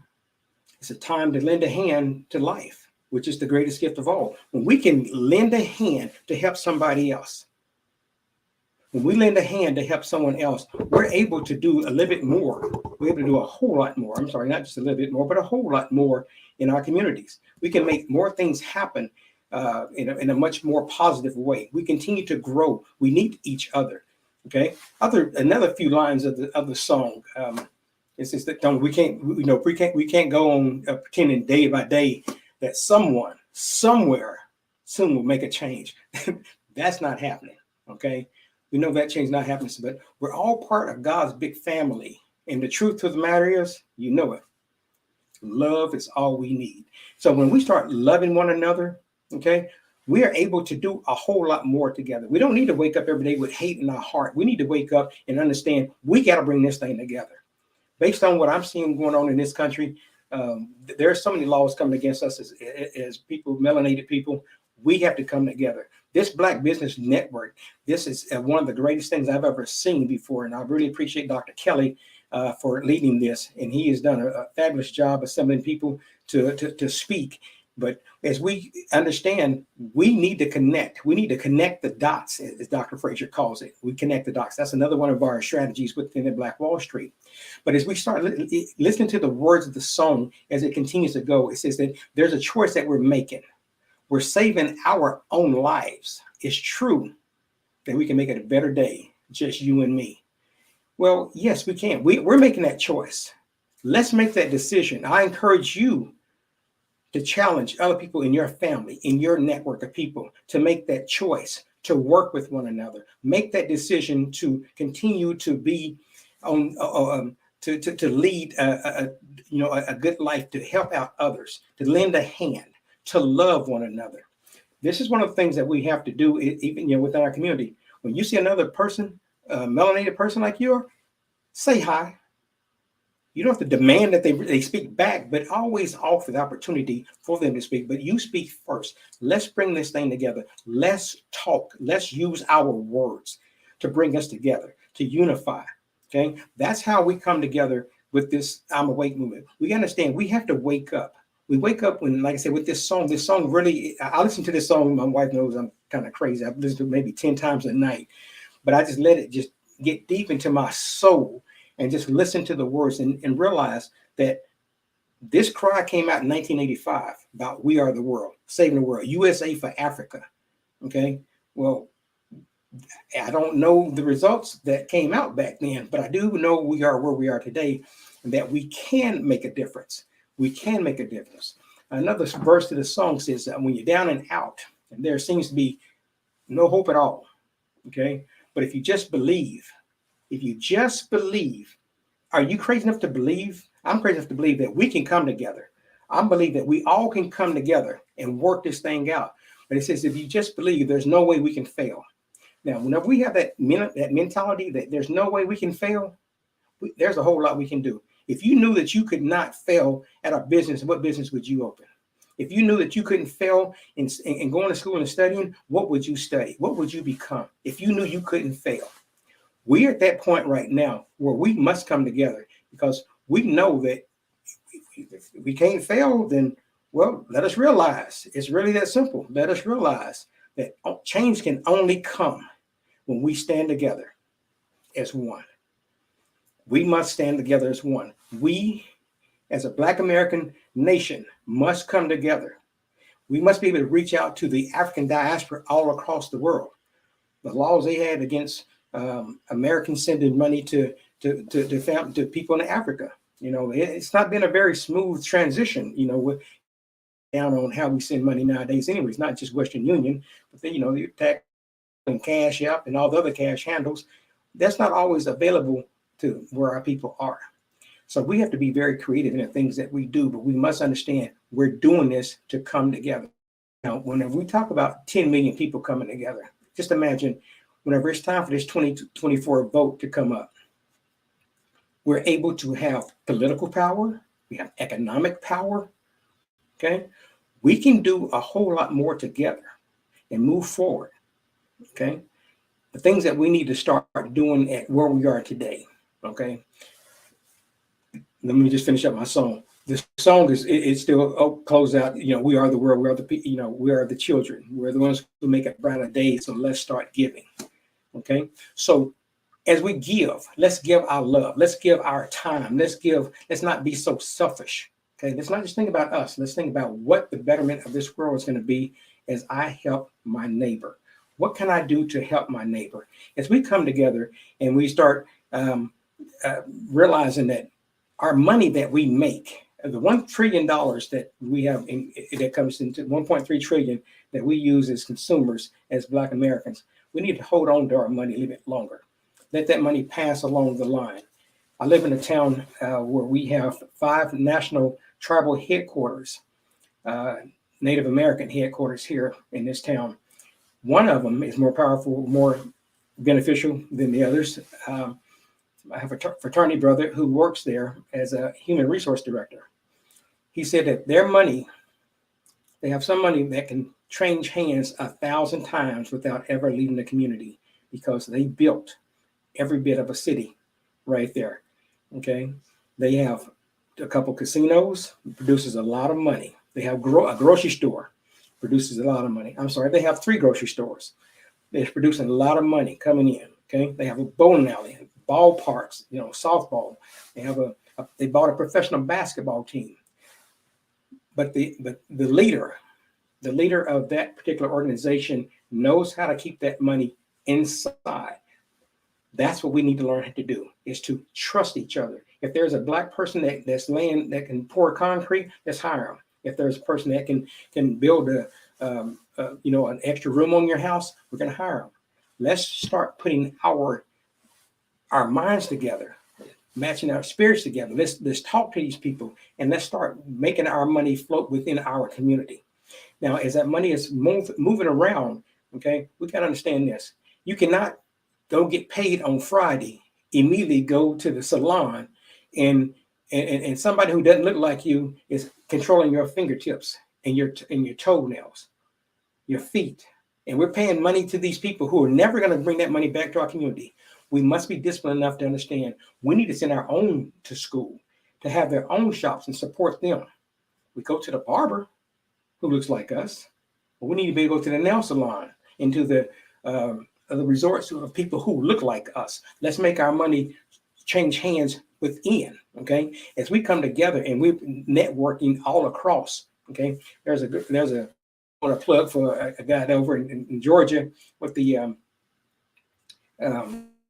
Black Achievement Fund, okay? Our key with the Black Achievement Fund, he has a green book, just a digital book that shows you in every state, Black-owned businesses. It's a simple membership. You ought to check him out, Black Achievement Fund, right there in Atlanta, Georgia. But whenever we have this type of resource that we can pull up on our telephones and find out where we can go to get a radiator, where can we go to get our hair done, all right? We can find out through this directory in every city, and because we're bringing everything together, we know exactly where to go and how to spend our money. The most important thing as we continue to move forward and grow is to make sure that we keep our money together, that we keep our minds together, that we help each other out, okay? Another thing that we need to do as we continue as we grow together Let's control our mouths. I'm not a fan of Stephen A. Smith, not because of the job he does, but because of the words that he says.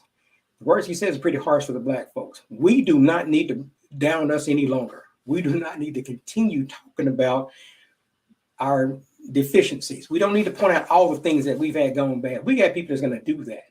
We don't need to continue to support that. We don't need to continue to support folks who are not building us up. And we need to build each other up. It takes a lot in this world, okay, to live. And we know that within our communities. We already know, now white people are being affected by the, what do they call that, mental health.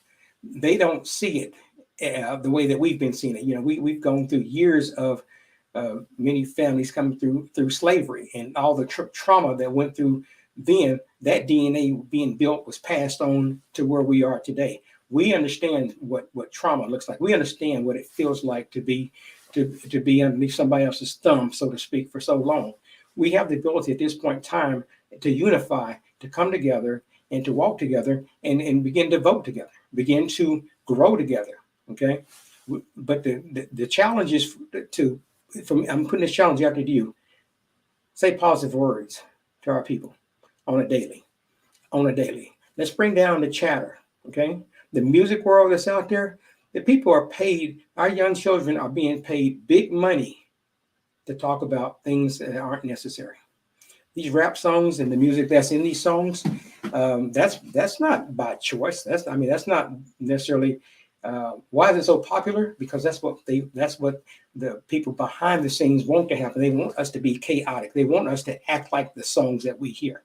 Okay, the prison system is right there. The criminal justice system, the criminal legal system, I guess it should be called. There's really no justice. It's designed to trap us, to get us there. Let's get away from that trap. Let's start using our heads. Let's start talking. Let's start communicating. Let's start breaking bread together more often, because that is the way that we're going to be able to take a step forward as we bring things together, as we unify Black America. Okay, you identify who your leaders are in your communities, and you just bring everything together. I say bring everything together. You start meeting, you start talking, you start having conversations about what we want to do. Now, we have I can send you some information on that as far as, becoming a part of the group, the organization. And so if you will just send an email with your name, name and phone number, and if you have a website, that'd be fine too. And where you're from, send that to IMAWAKE, I'm awake 74801 @gmail.com. Then I will send you the questionnaires that we send out to serve and get you connected. And so, when we all connect, okay, we all working together, we can put our money together. We can do many things. One thing I envision, okay, there's a guy by the name of John Lennon who sung this song called Imagine. Imagine. Boy, everybody has imagination. Just if you can imagine all the people coming together, imagine all Black people coming together, working together, putting our money together, and having our own basketball league, kind of like Ice Cube. We got a basketball league going on at 3-on-3. It does some good. There's other things that we can do to bring people in. We can encourage our children from leaving from school, from high school, and going to these bigger schools. Let's encourage them to go to HBCUs.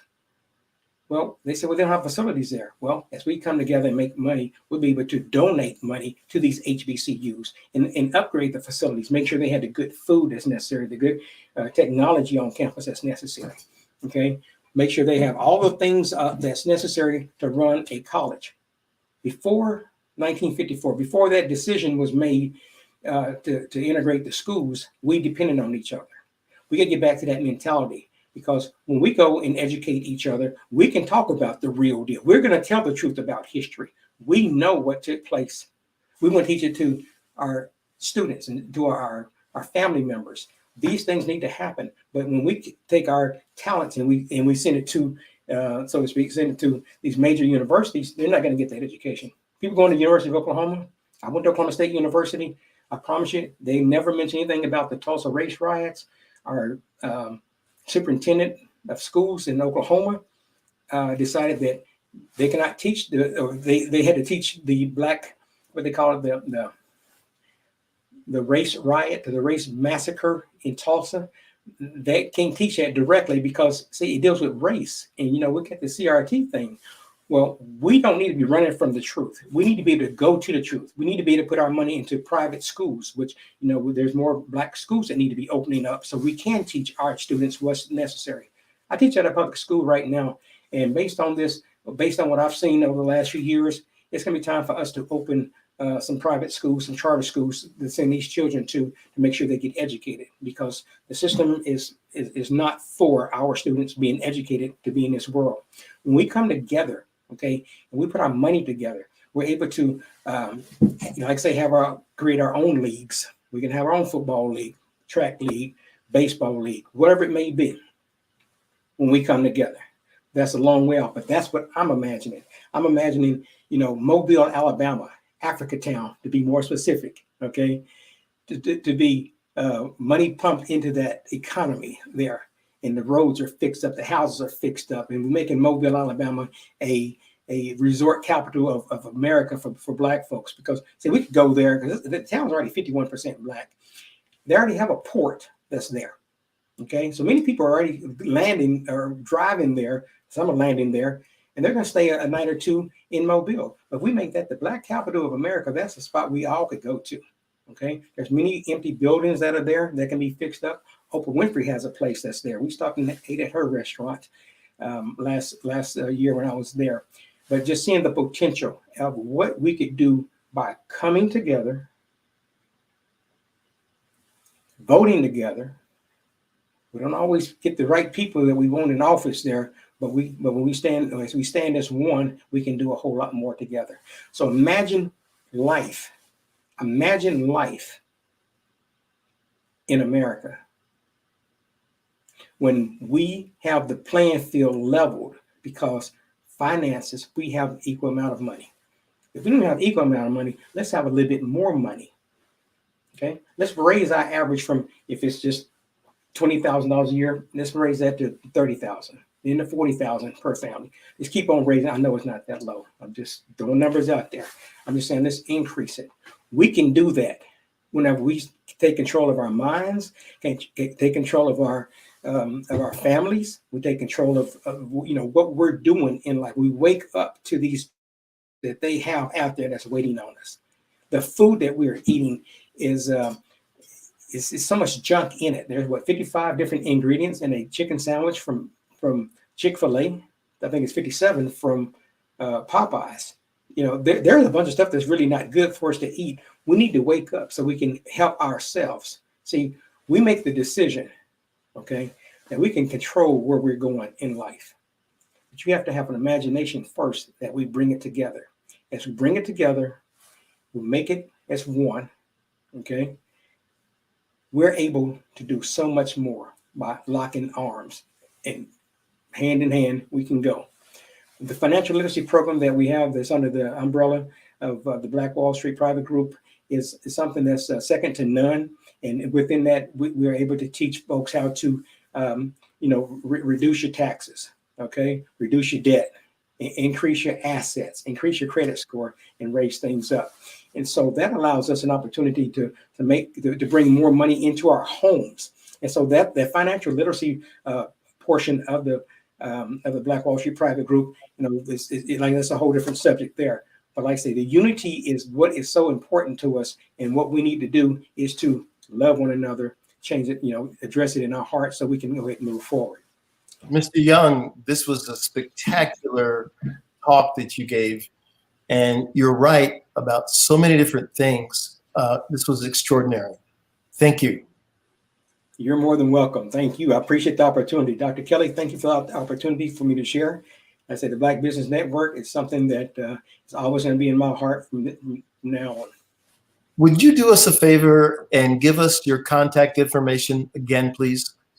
Okay. My name is Timmy Young. My number is 405-243-3798. Email address, IMAKE 74801@gmail.com. That's I'm All right. awake 74801. Yep. Give that phone number one more time. 405-243-3798. Mr. Young, thank you. You've inspired me. We are learning so much, and we do realize that listening to you and being on the Black Business Network, it is true that the genius is common. Thank you for coming. We'll see you on the other side. Thank you. Appreciate you, sir. Yes, sir. Ladies and gentlemen, we're hearing an extraordinary talk from Mr. Young, and we have to acknowledge now that the things that we need are to come together. The Black Business Network is taking care of giving us a platform to come together. And I want to talk about the people that are helping. This is for the scholarship money for our students to go to school, and we're going to create a situation where we turn the tide. We all see the bad news. This is the good news. So I want to promote the Black Business Expo's mission is to raise funds for high school seniors so they can go to college. We know that our kids want to go, they want to learn. So you can go to www.blackbusinessexpousa.com to donate to the scholarship fund, or use a Cash App. It's on the screen below, and say $BBXUSA. Our goal is to give laptops and up to $5,000 to 10 students. Students can register online at the same place, blackbusinessexpousa.com. Every dollar counts. So we want to remind you to donate to the scholarship fund. And we want to thank our Black Business Expo USA sponsors for July 2023. And that's NC 100, Moody Capital Partners, Suede Soul, Lotus Ritchie Coaching and Training, Carolina, Virginia Minority Supplier Development Council, Step Management, BHS and Associates, Margie McLean Foundation Incorporated, Genius is Common, Earth Essentials, Milani Shani Global, Executive Women's Success Institute, the Quality Coaching Company, Superwoman Business Services, Creative Force Studios, Lee Entertainment, Artist App Design, and of course, Black Business Expo USA. Genius is common. I'll see you on the other side. Hello, this is Israel, and I am CEO of Daydreams Interactive and author of Princess Planet.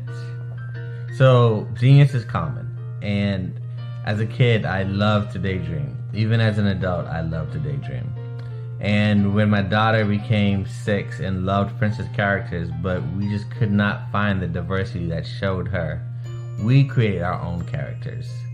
So, for instance, you have Princess Nulu right here. Princess Nulu is from Uganda, and her genius is that she loves to take care of animals. She can actually even listen and hear what they say. And then we have Princess Isabella right here. Princess Isabella, she's from Cuba, and her genius is biochemistry. One day she hopes to eliminate disease. Then we have Princess Nia right here, and Princess Nia is based off of my daughter, and she is what she wants to be, the greatest dancer alive. So that's her genius. So what's your genius? My genius is my imagination. Genius is common. Hello, my name is Kiasi Helm and I'm 14 years old. I think my genius would probably have to be setting goals and achieving them. I say this because ever since I was young, I always wanted to be an author, and at age 11, I ended up achieving this. But not only did I end up becoming an author, I ended up becoming a public speaker, a publisher, a business owner, all these great things. The name of my business is Written by Kids Publishing Company. I decided to start this company because I thought it was important for me to help kids my age express themselves through literacy and just achieve their own goals. Because to me, achieving goals is the best thing in the world to feel. It's you just achieving things and aspirations that you set for yourself. And I know that everybody is capable of this, because even if you don't end up achieving the goal, you still tried your best, and that's the most important thing. And everybody is capable of this because genius is common. Thank you. Did you know women represent just 3% of Fortune 500 CEOs and less than 15% of corporate executives at top companies worldwide? Have you wondered what the secrets are to getting into the top ranks, whether in the private or public sector? Do you want to figure out how to stop being held back in your career or passed over for promotion? Then you're in the right place. Hi, I'm Dr. Madeline Ann Lewis, President and CEO of the Executive Women's Success Institute. I have decades of experience in the military, the federal government, and corporate America, and my mission is to help women succeed and tap into their full potential. I want to reach 1 million+ women around the world to become the leaders they are meant to be. So if you want to move into a management or executive level position, or maybe you are a female veteran transitioning out of the military into business entrepreneurship, then reach out to the Executive Women's Success Institute at 301-693-3284. Let us get you on the fast track to success.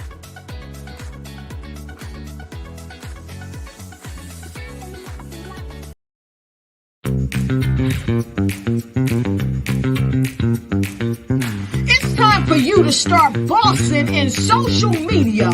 For all your social media needs, you've come to the right place at the right time to get your website designed, landing page, social media platforms, and get the training you need to get in front of the people that's ready to buy your products and services. Let me train you with StreamYard, Zoom, Clubhouse, and much more. And let me help you get your virtual professionals, not assistants, because assistants can only assist you, but the virtual professionals can give you that professional flavor that you need to expand your reach and increase your revenue. Jump on in and get in where you fit in and start bossing today.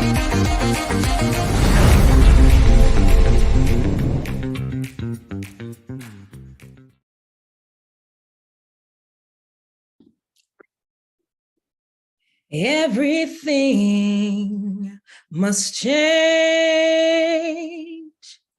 Nothing stays the same.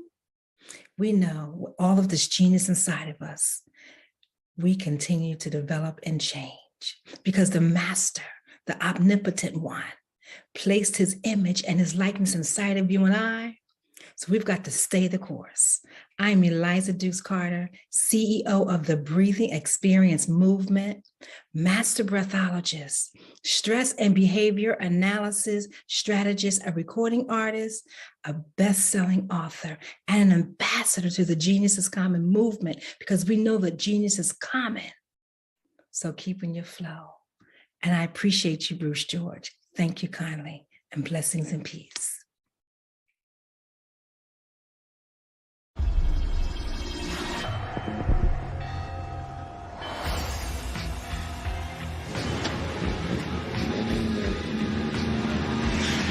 La connexion. La connexion.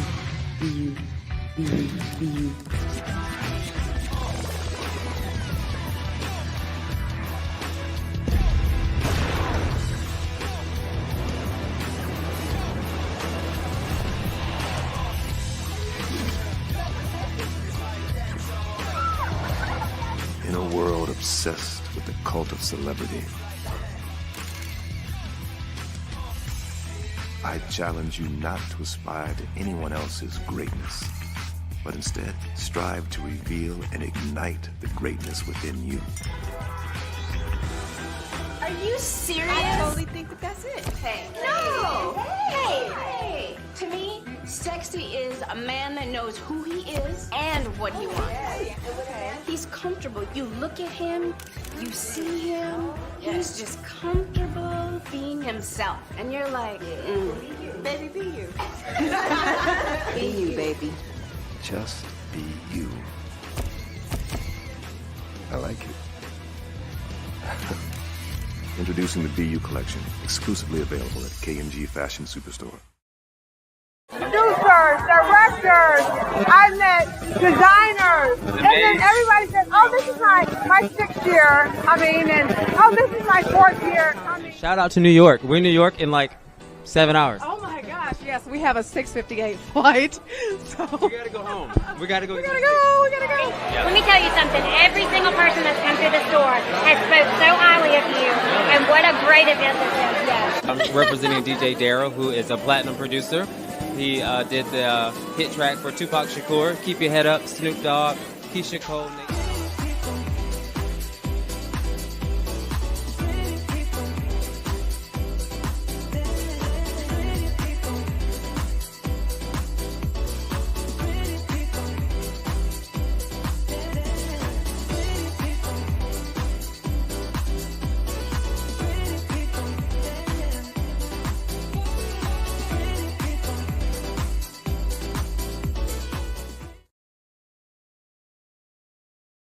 I'm Kennedy Harris. My genius is being an entrepreneur. I'm the CEO of K-Lock, a company where I develop my very own line of kids supplements. I currently market my multivitamin for kids to help combat weak immunity. During the pandemic, research has shown that having a strong immune system is key to fighting off disease. My vitamins are for kids, but adults can benefit from them as well. I'm adding a proprietary blend to my supplement line. I want to create my own blend so that I have a competitive edge in the marketplace.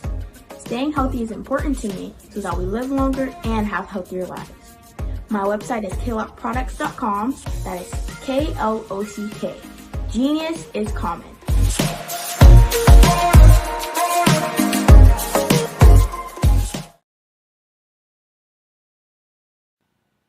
Hello, my name is Kiasi Helm and I'm 14 years old. I think my genius would probably have to be setting goals and achieving them. I say this because ever since I was young, I always wanted to be an author.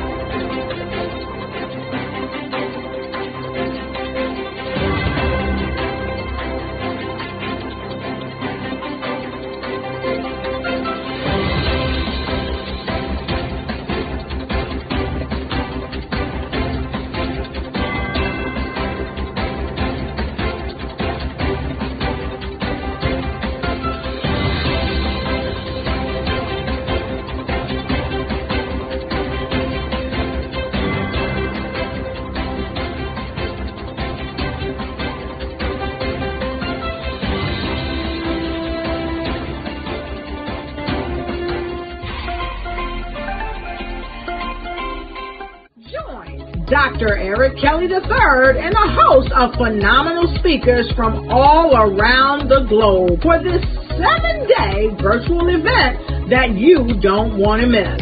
The mission of the Black Business Expo is to raise scholarship money from kids all the way from high school, all the way from college. The Black Business Olympics is one of the largest Black business showcases in the world. It is an opportunity for businesses and companies to showcase their businesses globally. We are going to be giving away laptops up to $5,000 away to students. Again, I'm Olivia Appleberry, the founder of 2 Cents Finance and one of the speakers for the expo. I am so excited to see you there. For more info, go to www.blackbusinessexpousa.com or call 919-308-9090 and hope to see you there. I am Black business. From the moment I wake until the time I sleep. Yes, I am Black business. I am Black business. Tell me, Are you black business? I am black business. Do you support black businesses? Listen, I support black business because I am black business. Black Business Expo, one of the largest business showcases in the history of black business in the world. The world!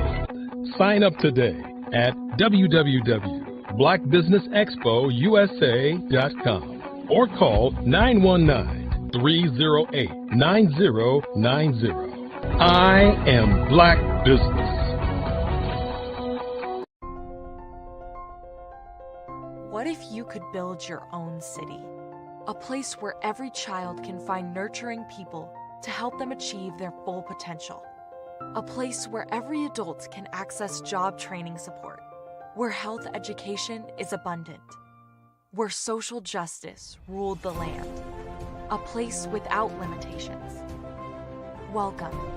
You have arrived at STEM City, USA. It is what every city should be. A safe and trusted community where you find people and resources to help you become everything you are and beyond. STEM City is unlike anything you have ever experienced.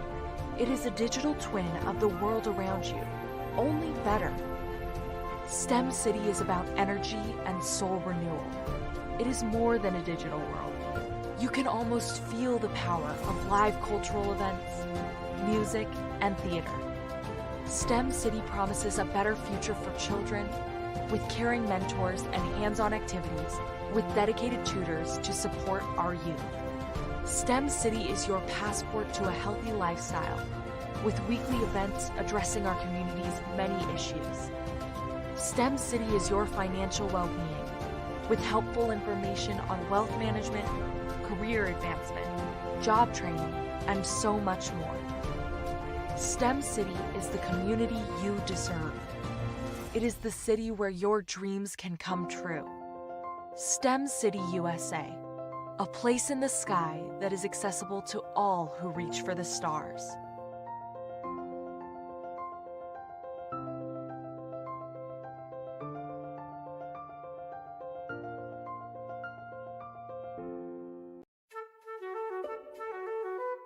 This is Dr. Arnold T. Petsworth. He's the owner of Petsworth Vet World, a veterinary clinic in Hopton, Connecticut. His patients include dog, cat, frog, fish, Goldie, dog, and this alpaca. Due to doctor-patient confidentiality, we can't tell you their names. Business at Vet World was steady, and then quarantine hit. Neighbors brought new four-legged friends into their homes. Bunnies. Bunnies everywhere. Dr. Petsworth welcomed these new patients with open arms. The only problem? There were more appointments than he could manage. That's when Dr. Petsworth turned to his American Express business card, which offers spending potential that's built for his changing business needs. He decided to hire a new assistant, Julio, and with spending power built for business purchases, he used his card to furnish a new exam room. Together, Dr. Petsworth, Julio, and American Express Business made sure all the pets of Hopton got the love and care they deserve. And everyone was happy. Get the card built for business by American Express. I'd like you to imagine with me, if you will, opening an app where you can collaborate with like-minded individuals from around the world, get inspiration and in-app tools to launch and grow your business, as well as share your knowledge and earn compensation, all in one app. Well, the name of that app is Truso, short for Truly Social.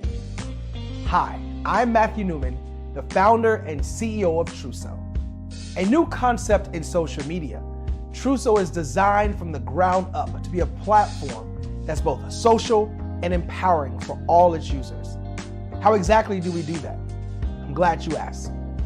First, Truso brings the world together via video. Psychologists assert that video provides a significantly more effective connection than audio only. When you enter a community on Truso, you're face to face. Second, on Truso, you don't have to have 1 million followers to monetize. Our business model allows all hosts and moderators to monetize, no matter the size of your following, by 1, producing fee-based content, and 2, inviting others to join the platform as subscribers. Even more, Truso has an in-app resource library with over 100 free resources, forms, and documents to help you build your brand and grow your business. Third, Truso is inclusive. The deaf and hard of hearing communities make up 360 million people worldwide. Unlike audio-only apps, Truso embraces this community, providing a networking platform that allows them to participate via video and closed captioning. We even have a deaf and hard of hearing foundation in the works as well. Fourth, Truso is both social and safe. We refer to Truso as a virtual extension of the beauty shop, barbershop, and brainchild of the community. A place where there's laughter, along with wisdom, growth-oriented conversation, and genuine connections in a safe space. Truso even has proprietary security to ensure we maintain a safe environment for everyone. Where are we at now? Truso is live, y'all. We've launched in beta and we're acquiring users daily. We have an incredible development and marketing team, plus amazing celebrity influencers at the table, helping us spread the word around the globe, beginning within the African diaspora and beyond by creating a safe space for growth, connection, and collaboration. We're truly excited about Truso. We've created something special for which there is a global market. And we invite you to embark on this journey with us as a shareholder. The future for Truso is truly bright. Join us and let's go there together.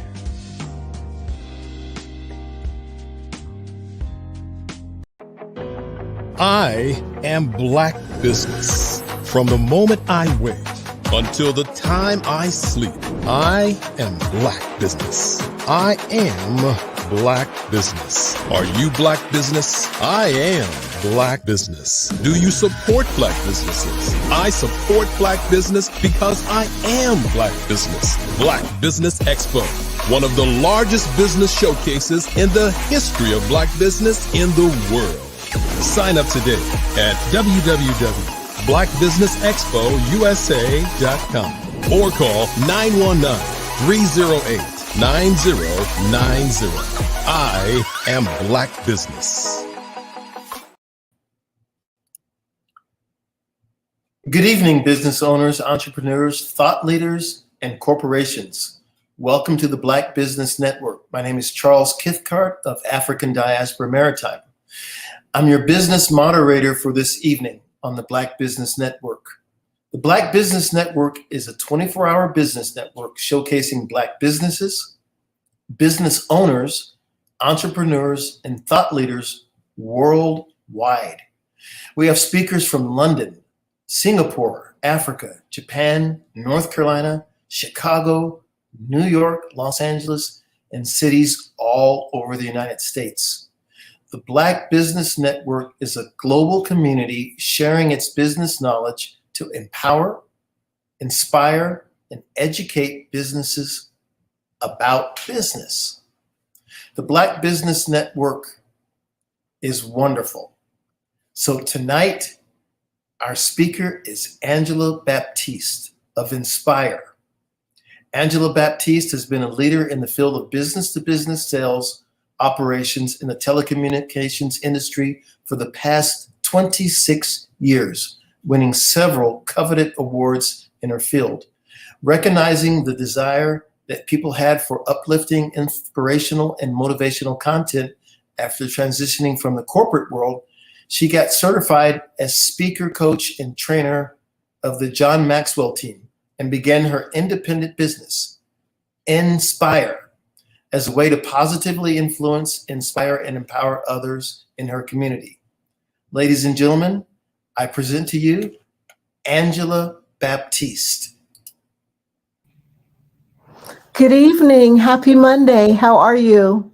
I'm fine, Angela. It's extraordinary to see you. I've seen you a couple times in these commercials, and I said, I want to meet that lady. Well, hello. I'm here today. So nice to meet you, Charles. Well, thank you so much. So I'm going to sit back, and I've got my popcorn and tea, and I'm going to hear what you have to say and take it all in. Genius is coming. I'll see you on the other side. Thank you so much. Good evening, everyone. Happy Monday. I hope you're having a great day.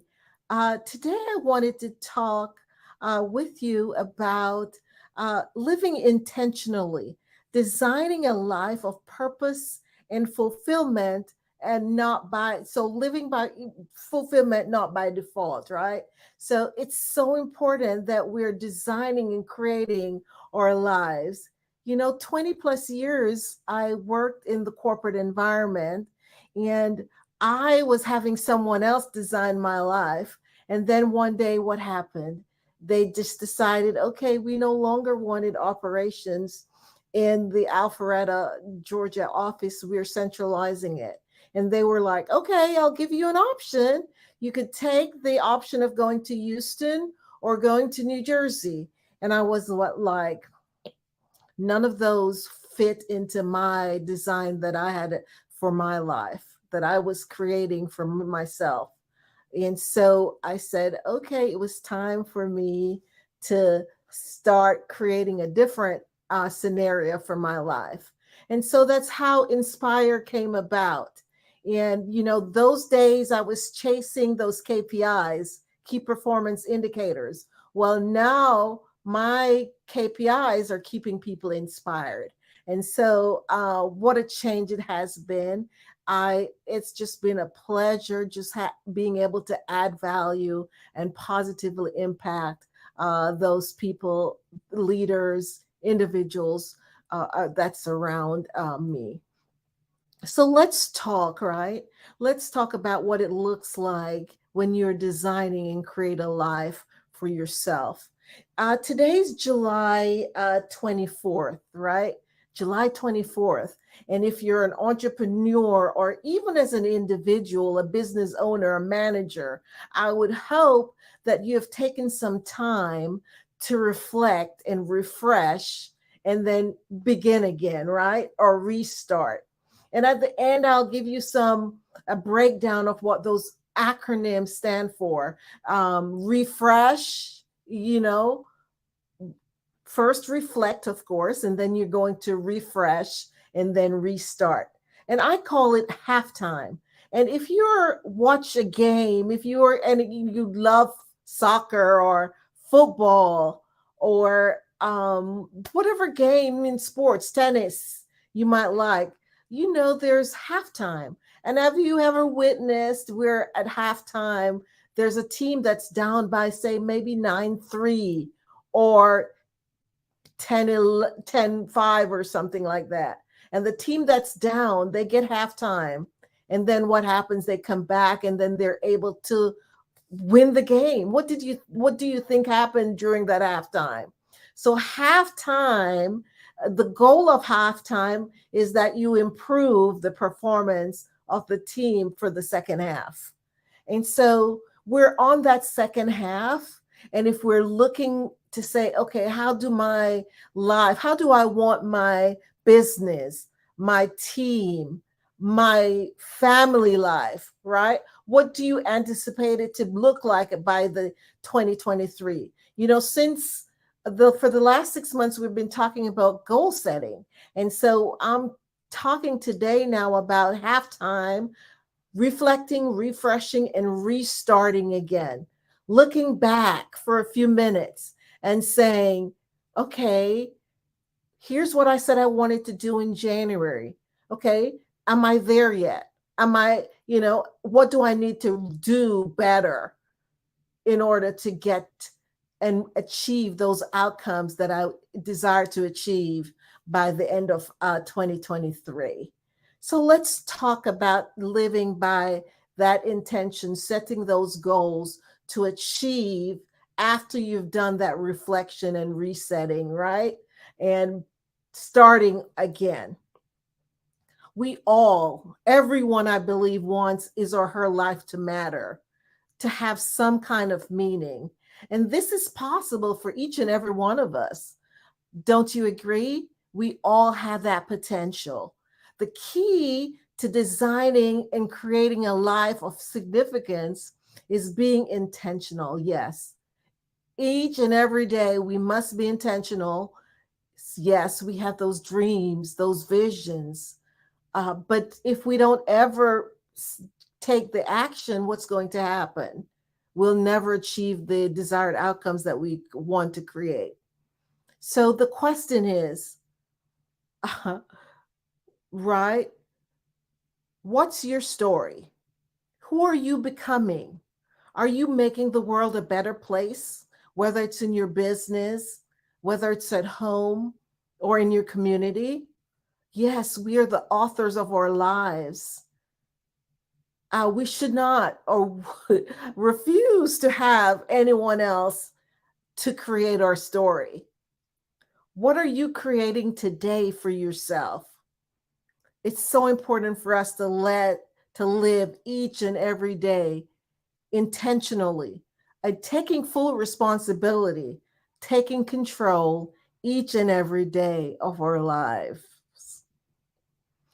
You know, one of the things that is so important is habits. And I don't know about you, you have bad habits or good habits, right? And if you think about it, in the context of living intentionally, there's a quote by John Maxwell, and he says, "You'll never change your life until you change something you do daily. The secret of your success is found in your daily routine." Now that's deep.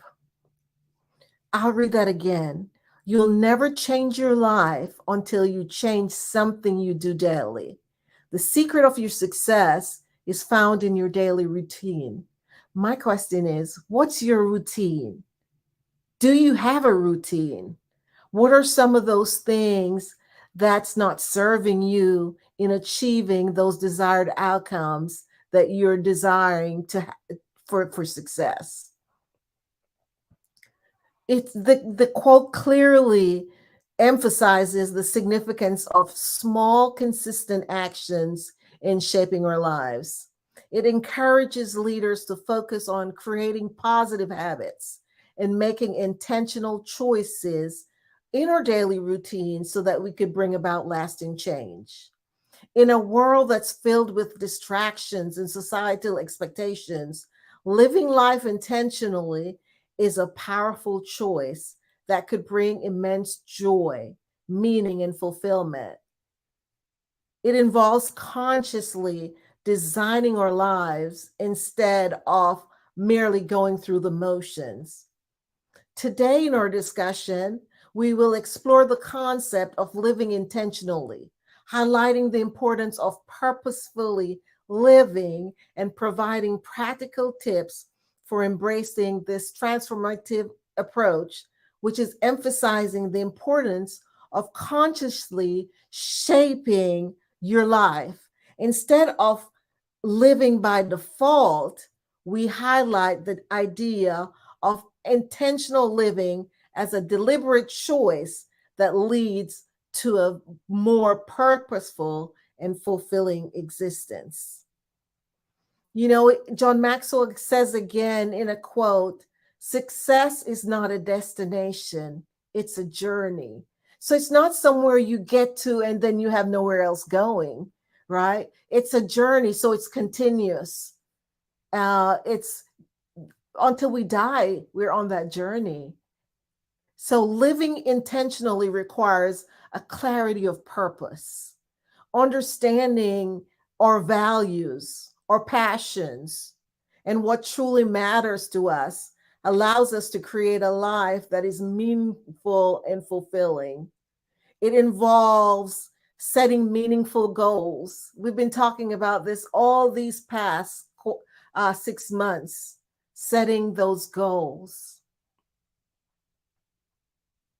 making the decision that it's in alignment with your purpose, in alignment with your dreams and your vision.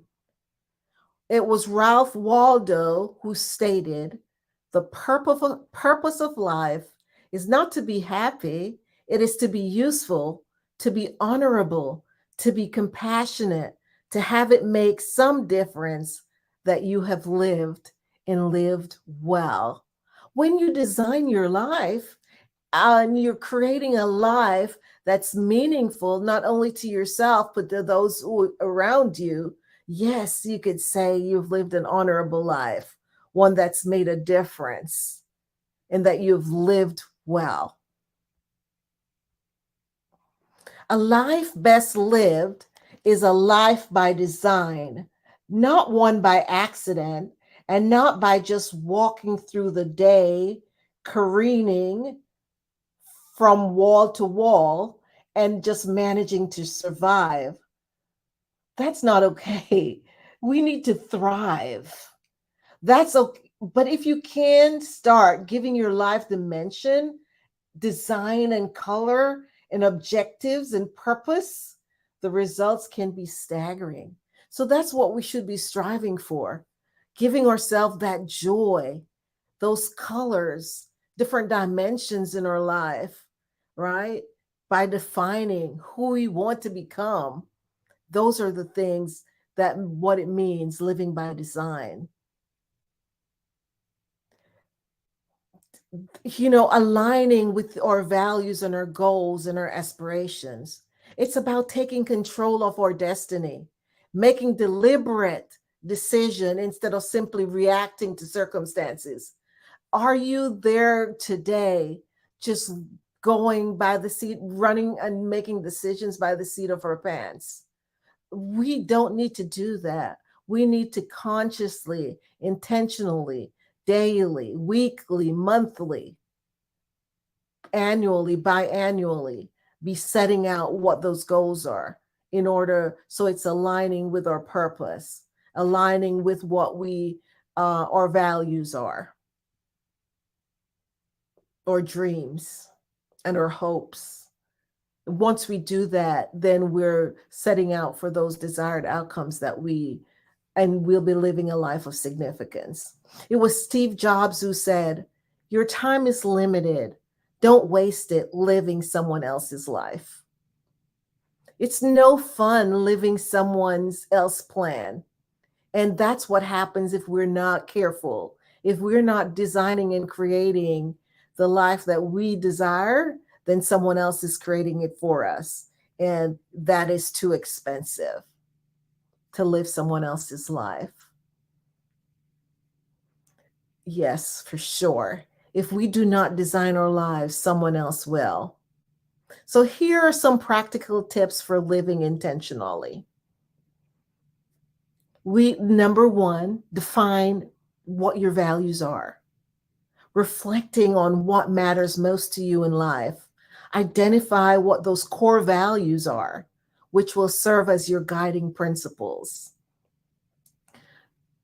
Number two, set meaningful goals. We've talked about this previously as well. Establishing short-term and long-term goals that align with those values and visions, and breaking them into actionable steps, right? Because that's what is important. The planning is important, yes, but taking that action item, making the steps, doing that action, taking the action, that's what's going to determine whether or not you're successful or not, right? And what we suggest is just breaking them down into actionable steps, ones that you could, step by step. And then next, practice mindfulness. How many times, a lot of times we're reacting instead of responding. So cultivating a sense of self-awareness and being present in the moment is so key, right? Mindfulness allows you and me to make conscious choices and to appreciate the journey that we're on, remembering that life is not a destination, but it's a journey, appreciating, enjoying, celebrating along the way. Also, next priority is self-care. We must prioritize self-care. Take care of your physical, your mental, and your emotional well-being. Nurture yourself to maintain a strong foundation for intentional living. That's key, because who's number one? And if you haven't taken care of yourself, can you truly take care of anyone else? if you remember this analogy, is when you're on the airplane and the stewardess is giving the instructions about if there was an accident or anything, what do they say? They put your mask on first, and then you could help the other person. So this is what we're talking about: prioritizing your self-care, taking care of all your being, both physical, mental, and as well as emotional. And then next, surrounding yourself with positivity. Surround yourself with supportive and like-minded individuals who inspire and uplift you.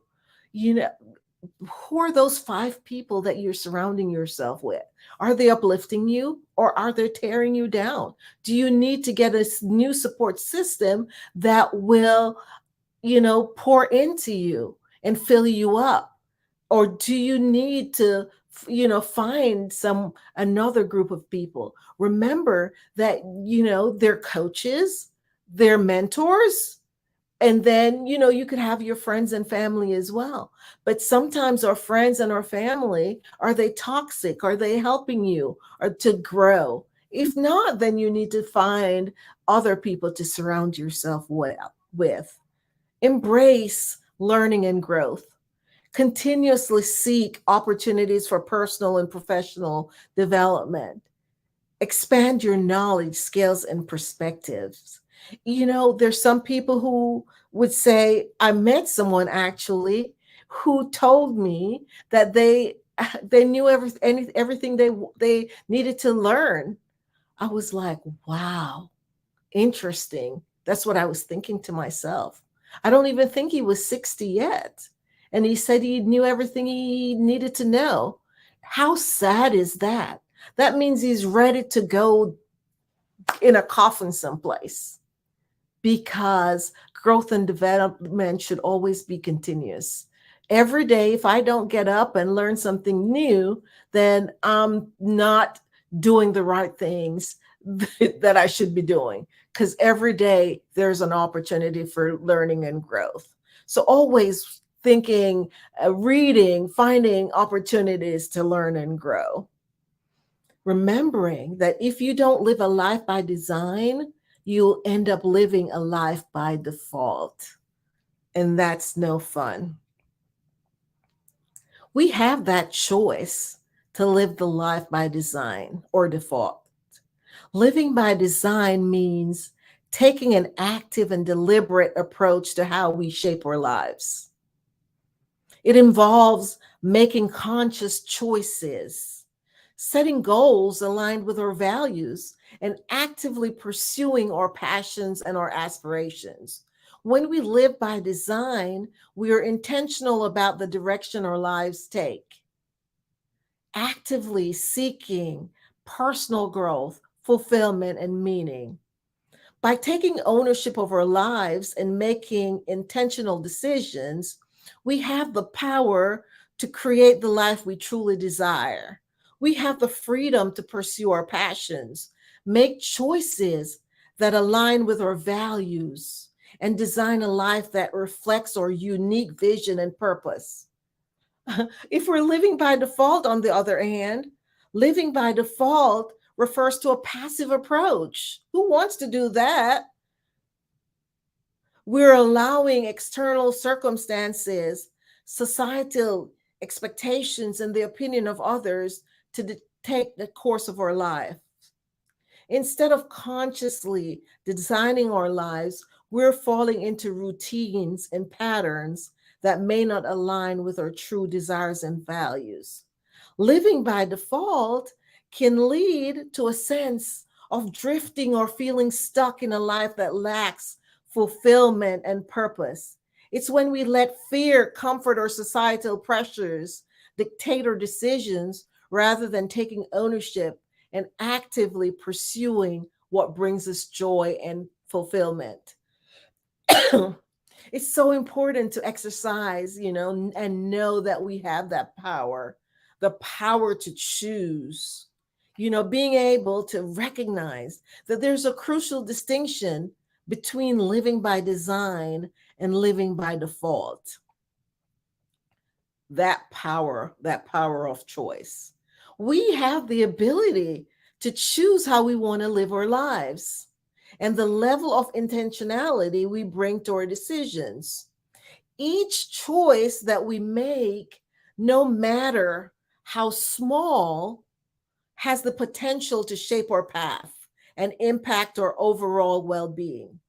By embracing and living by design, we take control of our lives and accept responsibility for our choices. We proactively seek opportunities for growth. We prioritize our values and align our actions with our long-term vision. Living intentionally empowers us to create a life that's authentic, fulfilling, and in harmony with our true selves. Living intentionally by design has so many benefits. To become a better leader, to become a better parent, a better entrepreneur, you name it. When we live a life by design, we're creating that success that we want to achieve. So let's explore how it can positively impact the areas of being in leadership or parenting or as an entrepreneur. As a leader, so if you're a leader, how can leadership be impacted when you live a life of design? Living intentionally helps leaders clarify their values, their vision, and what their purpose is. And as a leader, isn't that one of the most important things for you to recognize and identify what's the values? What's the values of my organizations? What are those values that I should create for my team? And how does that match the culture that we live in? And how is it going to get us in order to achieve those purpose and live the vision that we are saying that we want to create and live? By understanding their own motivations and aligning their actions with their core values, leaders can inspire and motivate their team members more effectively. Intentional leaders set clear goals. They make thoughtful decisions and cultivate a positive and empowering environment for their team. How about that? So yes, leaders, as a leader, we definitely need to have a life that we're creating and designing for, whether it's our team or organization, or in building that culture around whatever those vision and dreams are. As a parent, what greater job or role do we have than parenting?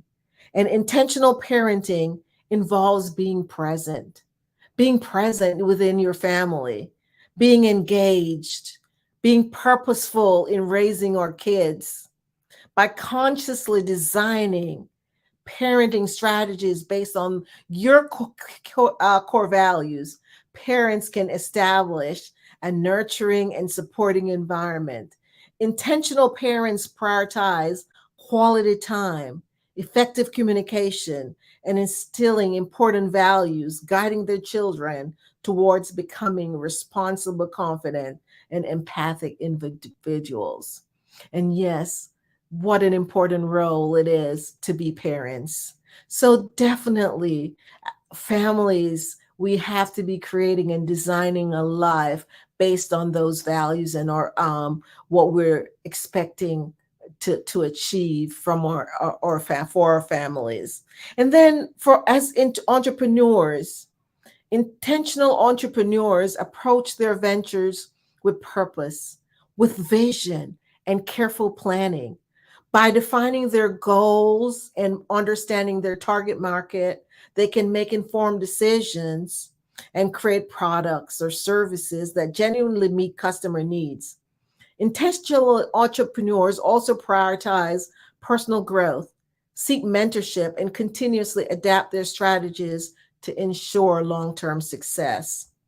Living intentionally in these roles allows individuals to prioritize what truly matters, what consciously designing their lives, individuals can prioritize what truly matters in their roles as leaders, as parents, and as entrepreneurs. We can focus on meaningful goals and activities that align with our values, leading to a greater sense of purpose and fulfillment. We're able to make more informed decisions.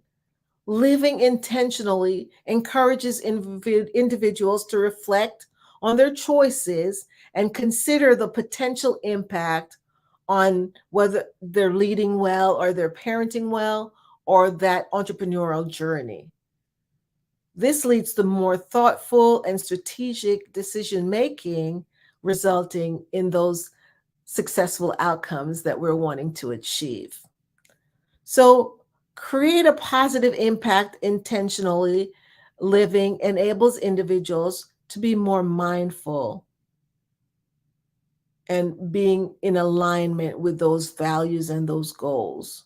It fosters growth and adaptability. Living intentionally promotes continuous growth and development, yes. So if we want to foster growth and adaptability, we need to be living intentional lives, living by design and not default. As leaders, parents, or entrepreneurs, we as individuals can seek learning opportunities, embrace challenges, and adapt approaches that's based on insights and new experiences. So, as we spoke about earlier, it's so important for us to take a pause. Yes, take a pause and just stop whatever you're doing. It's okay to be quiet and still. I know we live in a world where we're constantly going and going. But as we talked about AF time earlier, and they take this pause just for a few minutes to reflect over where you've been, where you want to go.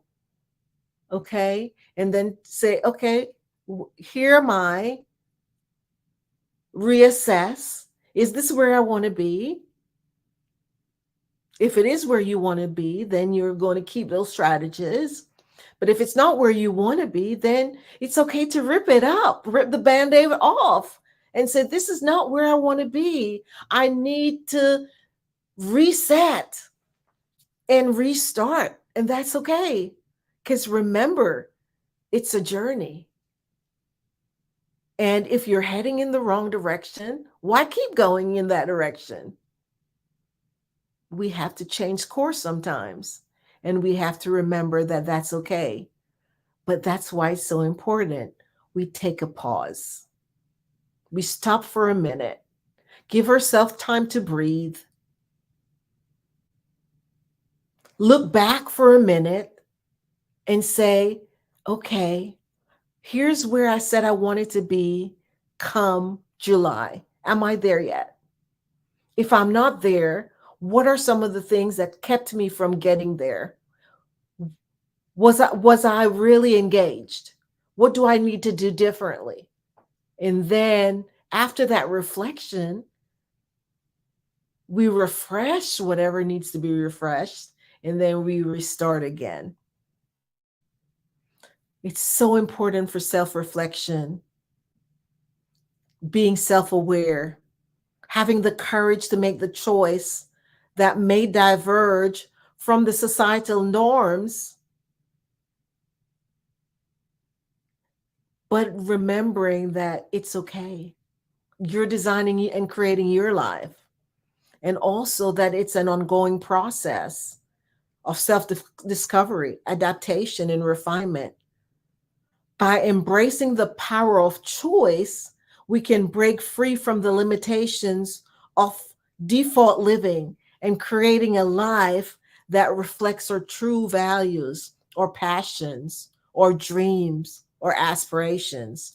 Living by design empowers us to live with purpose, to find fulfillment, and ultimately to create a legacy that is meaningful to us and to those around us.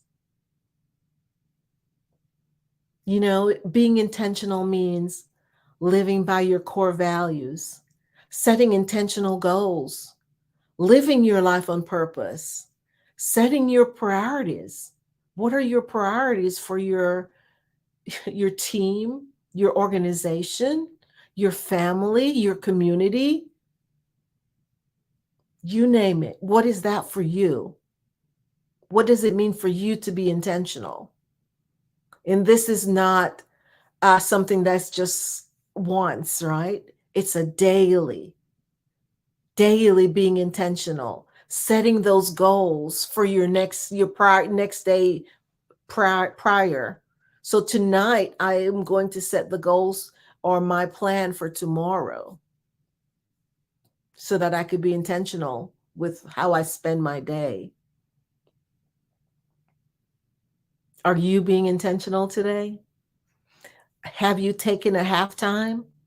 Do you value and know how important it is to take that pause? Taking time for self-reflection, becoming self-aware.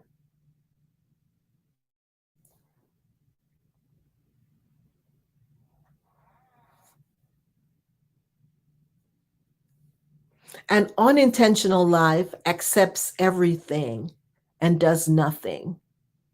An intentional life embraces only the things that will add to the mission of significance.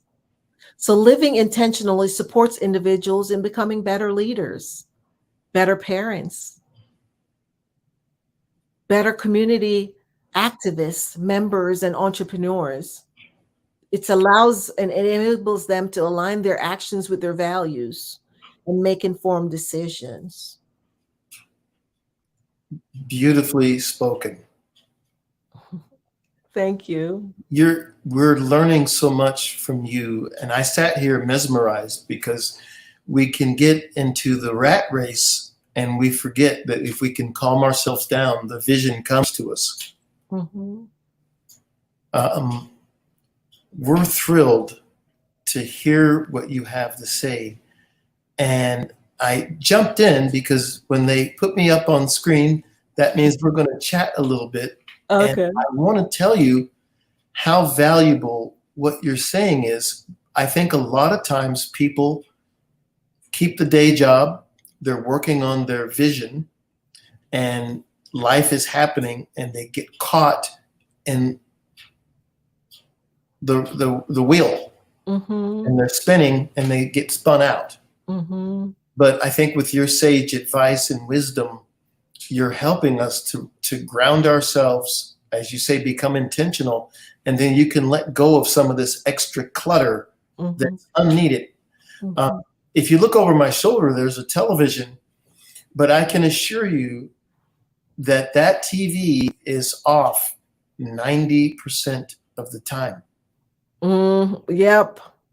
I'm the same. Yes, because mm-hmm. we come home and we need to relax and whatever. So I'll watch an Agatha Christie mystery or right? I'll watch a BBC show, and it's calming and it's tasteful. It's not overdone, and you don't go to bed traumatized. Mm-hmm. So I know. I know. You know, my husband, he doesn't understand because I don't ever watch the news, right? And he's like, but you must know what's. I said, I'm going to hear what's in the news anyway. I don't have to watch it. I understand that, and I've was looking when COVID first started, and I realized that they were amping us up and scaring us. Mm-hmm. And I said, there's a pandemic. We understand what that means. I get it. I don't need to hear a running count and say, stay tuned next. Well, I know. I'm scaring myself.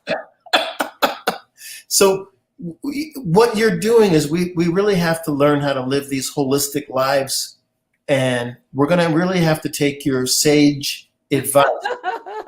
This isn't a joke, folks. When you're achieving, you also have to cut out mm-hmm. the extra things that you don't need to know. Yes. And we can assume that there's going to be some bad news out there. Yes, for sure. And we're going to get it by osmosis. It'll take into our lives somehow. And but I really like what you have to say. And if you're listening at home, if you cut some of these things out and really hear what Mrs. Baptiste is saying, cut out all of these extra thoughts that you don't need to know. Mm-hmm. And get off of the social media game of just tweeting and commenting on everything. Mm-hmm. And find the time to recenter yourself, charge your battery, and talk about what you want to do the night before. Either talk about it, think on it, write it, and then you get up and start your day. Don't get caught up on Yahoo News. Yes, yes. Find out what Because the I think it was Peter Drucker who said the best way to predict the future is to create it. So you create your own future. Mm-hmm. So having said that, I want to thank you again for coming. We've learned a lot. Thank you. Thank Dr. Kelly for having me. Dr. Kelly. Mm-hmm. So we say it all the time and we mean it. And sometimes when we go through the day, we see so many negative examples, we start to feel depressed. But here on the Black Business Network, we can say genius is common. I'll see you on the other side. Bye. Thank you. Thank you. Okay, so that was fabulous. I want to promote the scholarship. The Black Business Expo's mission is to raise funds for high school seniors going to college or K through 12 entrepreneurs. The Expo is a fundraiser for students, and you may go to www.blackbusinessexpousa.com to donate to the scholarship fund. Or use the Cash App that's on the screen below and say $BBXUSA, and you can help and we can change our future. Our goal is to give laptops and up to $5,000 to 10 students. Students can register online at www.blackbusinessexpousa.com. Every dollar counts. So we want to remind you to donate to the scholarship fund. We want to thank the Black Business Expo USA sponsors for July 2023. NC 100, Moody Capital Partners, Suede Soul, Lotus Ritchie Coaching and Training, Carolina, Virginia Minority Supplier Development Council, STEP Management, BHS and Associates, Margie McLean Foundation, Genius is Common, Earth Essentials, Malaine Shani Global, Executive Women's Success Institute, the Quality Coaching Company, Superwoman Business Services, Creative Forces Studios, Lee Entertainment, Artistic App Design, Black Business Expo USA. Genius is common. I'll see you on the other side.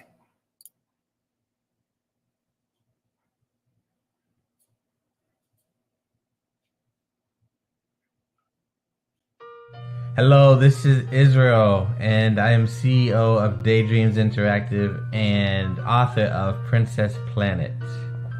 So, genius is common, and as a kid, I loved to daydream. Even as an adult, I love to daydream.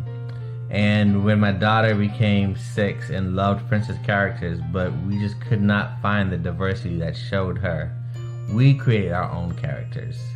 So, for instance, you have Princess Nulu right here. Princess Nulu is from Uganda, and her genius is that she loves to take care of animals.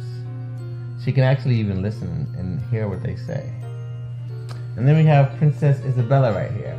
Princess Isabella, she's from Cuba, and her genius is biochemistry. One day she hopes to eliminate disease. Then we have Princess Nia right here, and Princess Nia is based off of my daughter, and she is what she wants to be, the greatest dancer alive. So that's her genius. So what's your genius?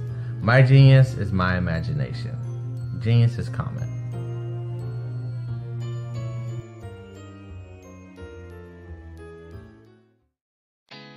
Did you know women represent just 3% of Fortune 500 CEOs and less than 15% of corporate executives at top companies worldwide?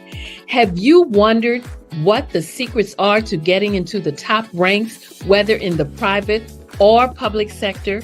Do you want to figure out how to stop being held back in your career or passed over for promotion? Then you're in the right place. Hi, I'm Dr. Madeline Ann Lewis, President and CEO of the Executive Women's Success Institute.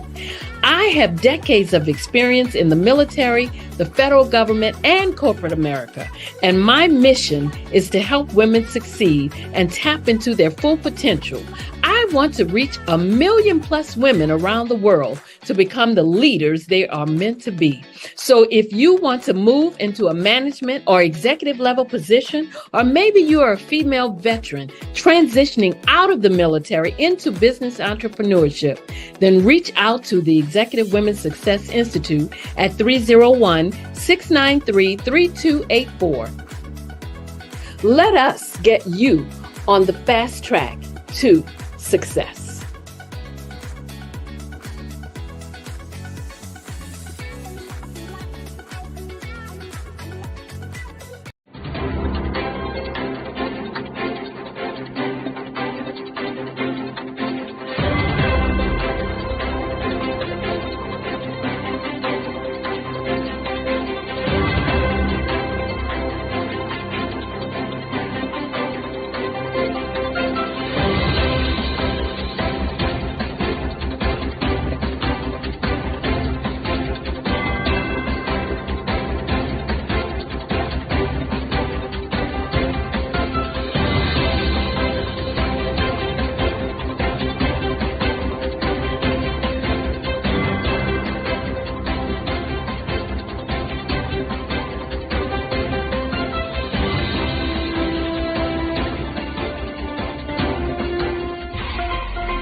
Dr. Eric Kelly III and a host of phenomenal speakers from all around the globe for this 7-day virtual event that you don't want to miss.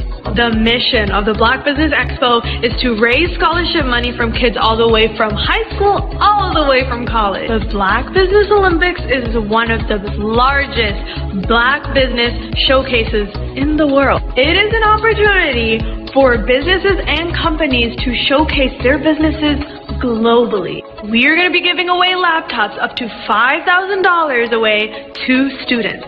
Again, I'm Olivia Appleberry, the founder of 2 Cents Finance and one of the speakers for the expo. I am so excited to see you there. For more info, go to www.blackbusinessexpousa.com or call 919-308-9090 and hope to see you there.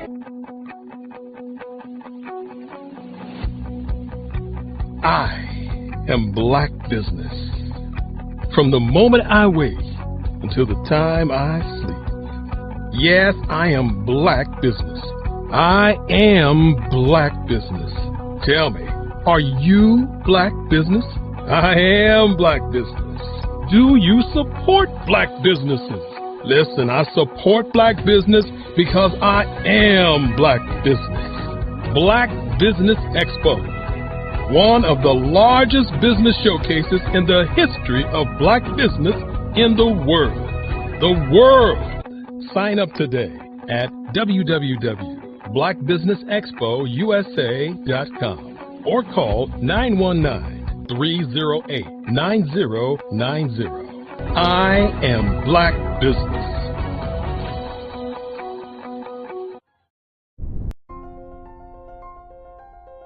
What if you could build your own city? A place where every child can find nurturing people to help them achieve their full potential. A place where every adult can access job training support. Where health education is abundant. Where social justice ruled the land. A place without limitations. Welcome. You have arrived at STEM City, USA. It is what every city should be. A safe and trusted community where you find people and resources to help you become everything you are and beyond. STEM City is unlike anything you have ever experienced. It is a digital twin of the world around you, only better. STEM City is about energy and soul renewal. It is more than a digital world. You can almost feel the power of live cultural events, music, and theater. STEM City promises a better future for children with caring mentors and hands-on activities with dedicated tutors to support our youth. STEM City is your passport to a healthy lifestyle with weekly events addressing our community's many issues. STEM City is your financial well-being with helpful information on wealth management, career advancement, job training, and so much more. STEM City is the community you deserve. It is the city where your dreams can come true. STEM City USA, a place in the sky that is accessible to all who reach for the stars.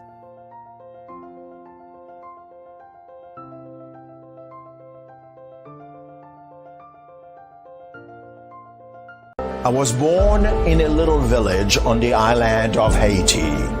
Many deadly diseases pounded me. It is as if they were on a mission to end my existence on this earth. I refused to give up. In 1983, I left Haiti and came to the United States of America. And I came with $5, 2 shirts. I didn't speak any English. I came to Atlanta. I got a job. I was a doorman. I was a doorman with a dream. What I used to do, I used to come on stage. I'd rehearse this moment that I'm standing in front of you. That's the power of a dream. Maybe today is the day you begin acting as if you already have it. And then step out with full force. Take a risk. No condition is permanent. Don't let your situation distract you. You are chosen. You are called. You are born for a purpose in this life.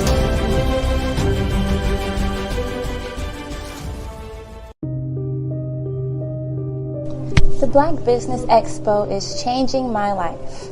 This year, they are giving away laptops and even $5,000 in cash to students just like me. I'm Alexis, and I want to go to college to fulfill my dream of becoming an entrepreneur. Help the Black Business Expo going to www.blackbusinessexpousa.com and also becoming a vendor, a sponsor, or donating.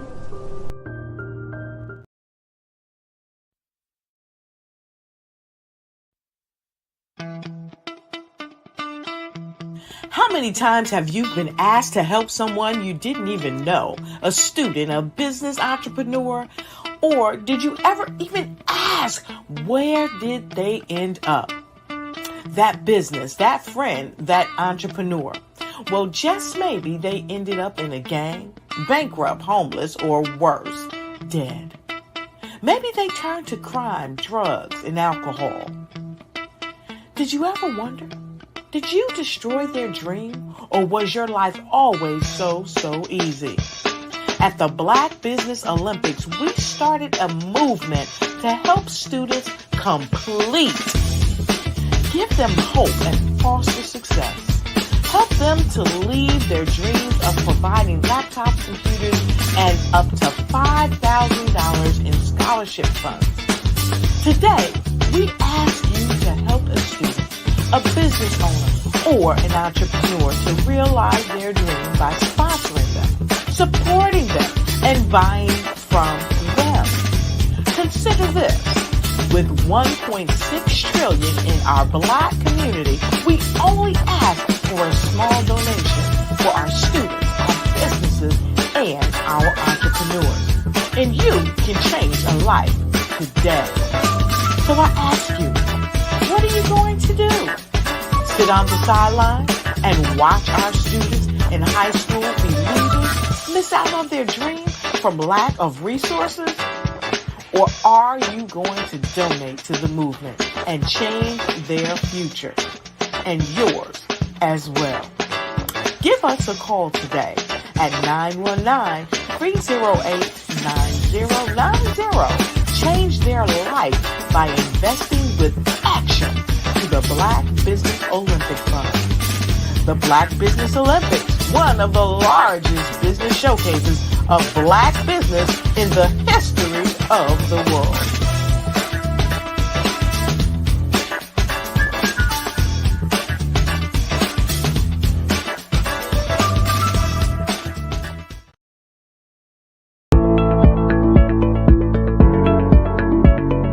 Prepare for what's coming and dominate in economic winter. Stand strong and thrive by showcasing your great products and services globally through the Black Business Network and Black Business Olympics.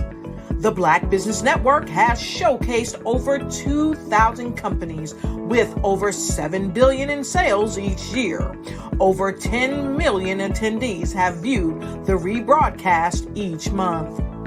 Through the Black Business Olympics, unique styles of business training and mentoring are turning students into business owners and entrepreneurial warriors who will dominate in any economy. Gain the ultimate advantage of the Black Business Olympics, 7 days of unbelievable topics and speakers speaking around the globe. Donate your time and experience to provide expertise and scholarships to students worldwide and change the world. Now, more than ever, new insights, tools, strategies, and capabilities are needed. This is your chance for a major presentation to the world. Fill out the form and join the more than 2,000 speakers who have presented to over 200 countries. Join the Black Business Network streaming live into the Metaverse, STEM City, Black Multiverse Enterprises, Hulu, Amazon, YouTube, iHeartRadio, Apple, Facebook, LinkedIn, Pod TV, IBM TV, Spotify, and Google Podcasts. Sign up today. Spaces are limited, and we will see you there.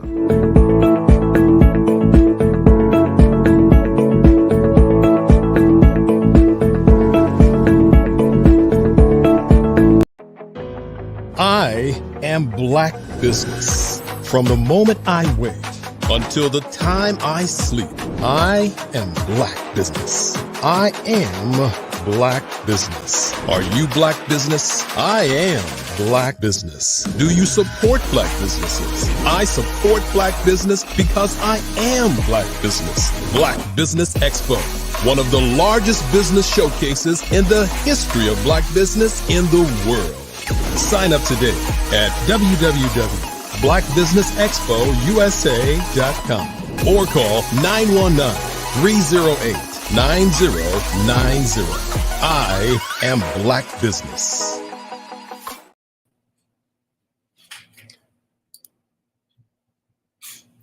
Good evening, business owners, entrepreneurs, thought leaders, and corporations. Welcome to the Black Business Network. My name is Charles Cathcart of African Diaspora Maritime. I'm your business moderator for this evening on the Black Business Network. The Black Business Network is a 24-hour business network showcasing Black businesses, business owners, entrepreneurs, and thought leaders worldwide. We have speakers from London, Singapore, Africa, Japan, North Carolina, Chicago, New York, Los Angeles, and cities all over the United States. The Black Business Network is a global community sharing its business knowledge to empower, inspire, and educate businesses about business. The Black Business Network is a global community sharing its business knowledge to empower, inspire, and educate businesses about businesses. Our next speaker is Dr. Stephanie Ardrey of 420 Wellness Jamaica Incorporated. Dr. Stephanie Ardrey is a serial entrepreneur with over 3 decades of history of conceptualizing, launching, scaling, and operating multi-billion-dollar organizations. Dr. Ardrey is recognized as a proven leader in the real estate, finance, and development sector, leading design and building teams through the development process while ensuring that the scope, schedules, and budgets were maintained for multi-billion-dollar portfolios of projects under her leadership. Ladies and gentlemen, it is my honor to present to you Dr. Stephanie Ardrey. Hi, Charles. How are you? Dr. Ardrey, listen, I'm listening and reading what you've done, and I don't believe it because you look too young, and we're going to have to send the FBI out. Well, thank you. I appreciate that. Someone posted on social media the other day that we as people of African descent tend to be the most stressed, but somehow or another, they say black don't crack, right? So somehow or another, the comment ended with, just think of what we look like if we didn't have the stress that we had to endure, right? Well, So we'd have to arrest you. We'd have to arrest you if you didn't have any stress because we wouldn't believe it. But I'm thrilled to have you. I'm going to sit here and listen. And as we say, genius is common. I'll see you on the other side. Wonderful. Thanks again. Well, good evening, Black Business Network. I'm Dr. Stephanie Ardrey, and it's my pleasure to be here again with you. Today, we are going to have an exciting panel discussion. We're talking about health and wealth. I have 2 of the baddest brothers ready to jump in on this conversation. First, let me set it up and tell you a little bit about them.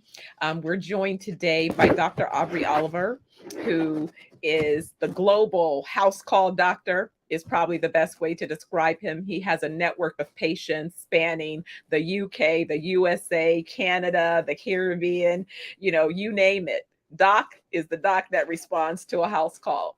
And he is recognized as a functional or lifestyle physician. So his aim is not at maintaining sick care, but getting to root causes and hopefully even being on the side of preventative care so that you don't even have a reason to be sick. So Dr. Oliver is going to be part of the conversation today. And then the other part is that I was also able to get Master Chef Keedy. Master Chef Keedy is known as really a multi-genius, having published his 50th book, which came out yesterday. He'll talk about his most recent book when we talk about some of the issues that people are experiencing. And as soon as my brothers are both on the screen, then I'll kind of tell you, of course, we had the politically correct title, and then I'm going to tell you the, just let's get straight to it kind of title. So where is Chef? Hey, Chef Doc. Keedy? Where is Chef? Well, I'm here. Okay, all right. Chef, where are you? So hopefully Chef will be joining us soon. But anyway. Yeah, I think the master controller need to bring him in, right? Yes, absolutely. But well, so Doc, thanks for joining this conversation today. I know it'll be a blessing for anyone who has an opportunity to hear. What I said to Chef Keedy was, I wanted to say to some of my sisters in particular, girlfriend, you're already sick AF, right, is what I really wanted to say. And here's the reason why. You're the number 1 in terms of heart disease, cancer, strokes, diabetes, Alzheimer's. And the reasons are because of your high blood pressure and heart disease, which are lifestyle conditions. So in laying that, foundation, Doc, we want to talk about, how is it that people could not be aware of their wellness realities? Well, you have to understand what took place over the last 50 years. Just let's go back 50 years. Our grandparents and ancestors were eating similar foods. They were eating similar foods almost, basically the kind of grains that the standard American diet says.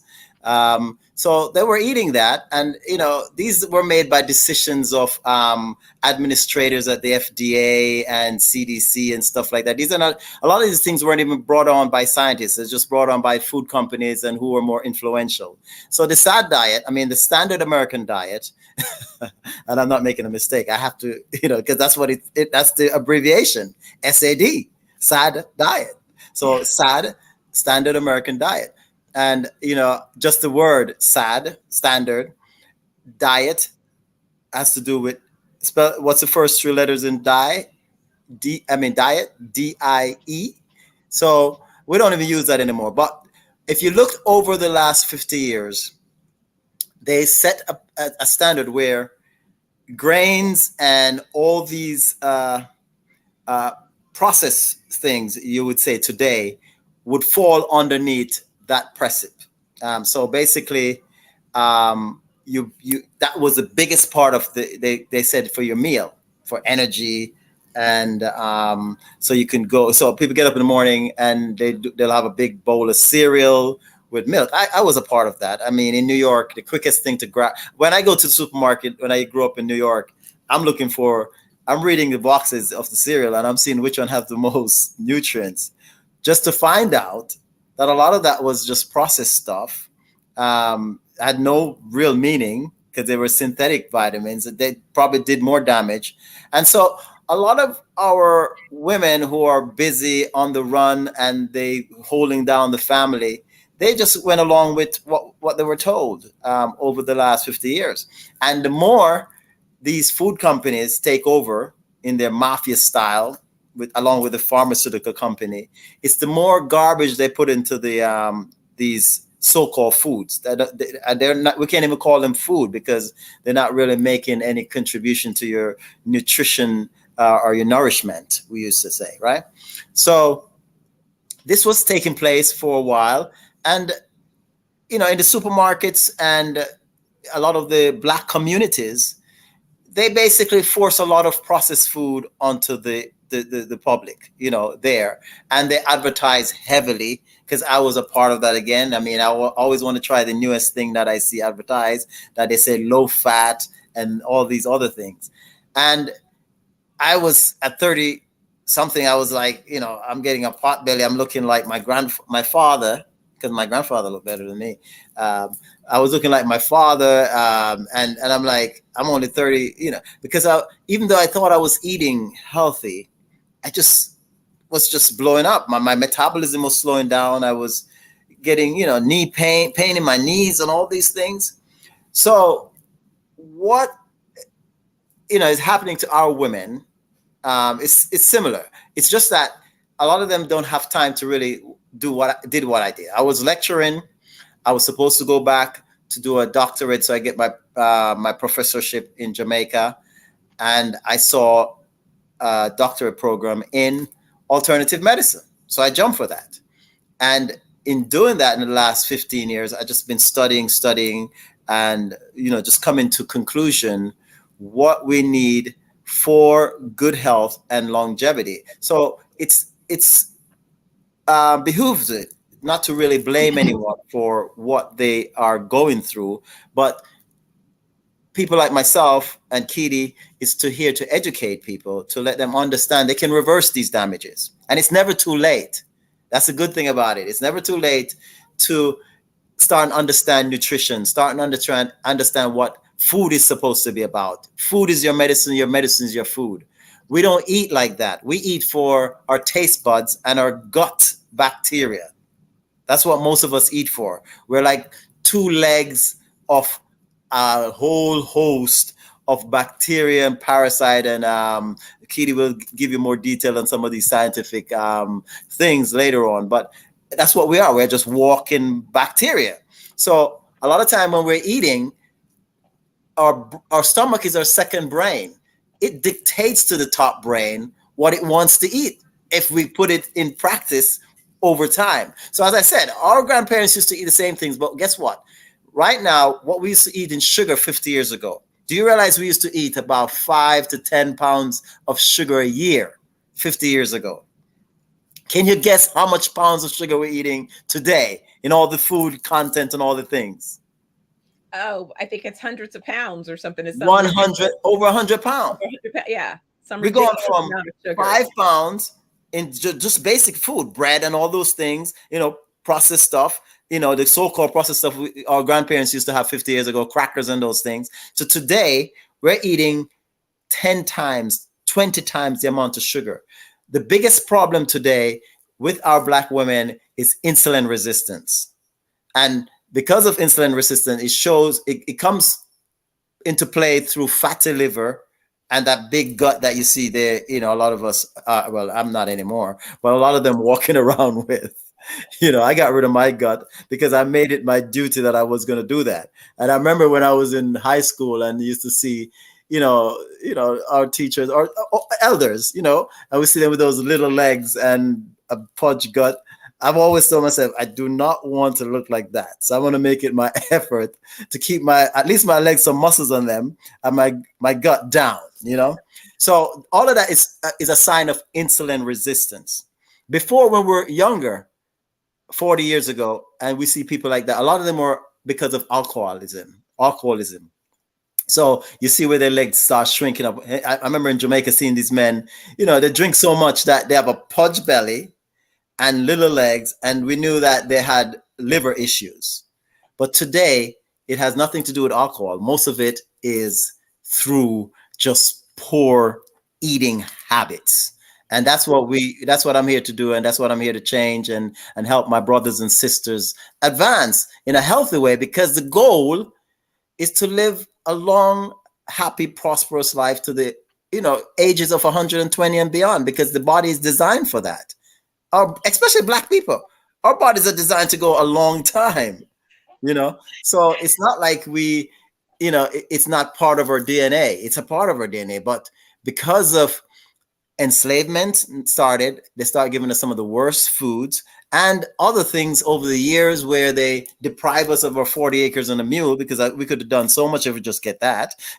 Our ancestors would be able to grow our own good food, but they never gave us that. They rob it, they steal it. A lot of it is underwater right now. So if we can just understand that it's about diet and get back into live it, then we can make this happen. Well, thank you. That's a perfect place for us to bring in Master Chef Keedy. Hey, Keedy, how you doing? What a joy. What a joy it is to be with you today, to be with the Black Expo and this Black Business Olympics. This is a great day to be in this forum. Thank you for the invitation. Of course. And it's timely, as I don't know if you heard what I mentioned. You just published your 50th book that came out yesterday. So we definitely want to touch on that book, because the topic is definitely relevant to this particular conversation. Exactly. Mm-hmm. But I think I said to you, and you said that you and Doc, I said I would be bad cop, because I kind of mentioned to you my frustration in having a conversation where really what I wanted to say at the end of the conversation was, girlfriend, you already sick, as you just don't know it, right? And you were like, no, we'll be the good cops and we'll set up, the environment to have that conversation nicely. And I'm saying, yes, I want my sisters to survive. This is not about body shaming. This is not about making you feel bad. This is about saying, guess what? I'm seeing the statistics out here.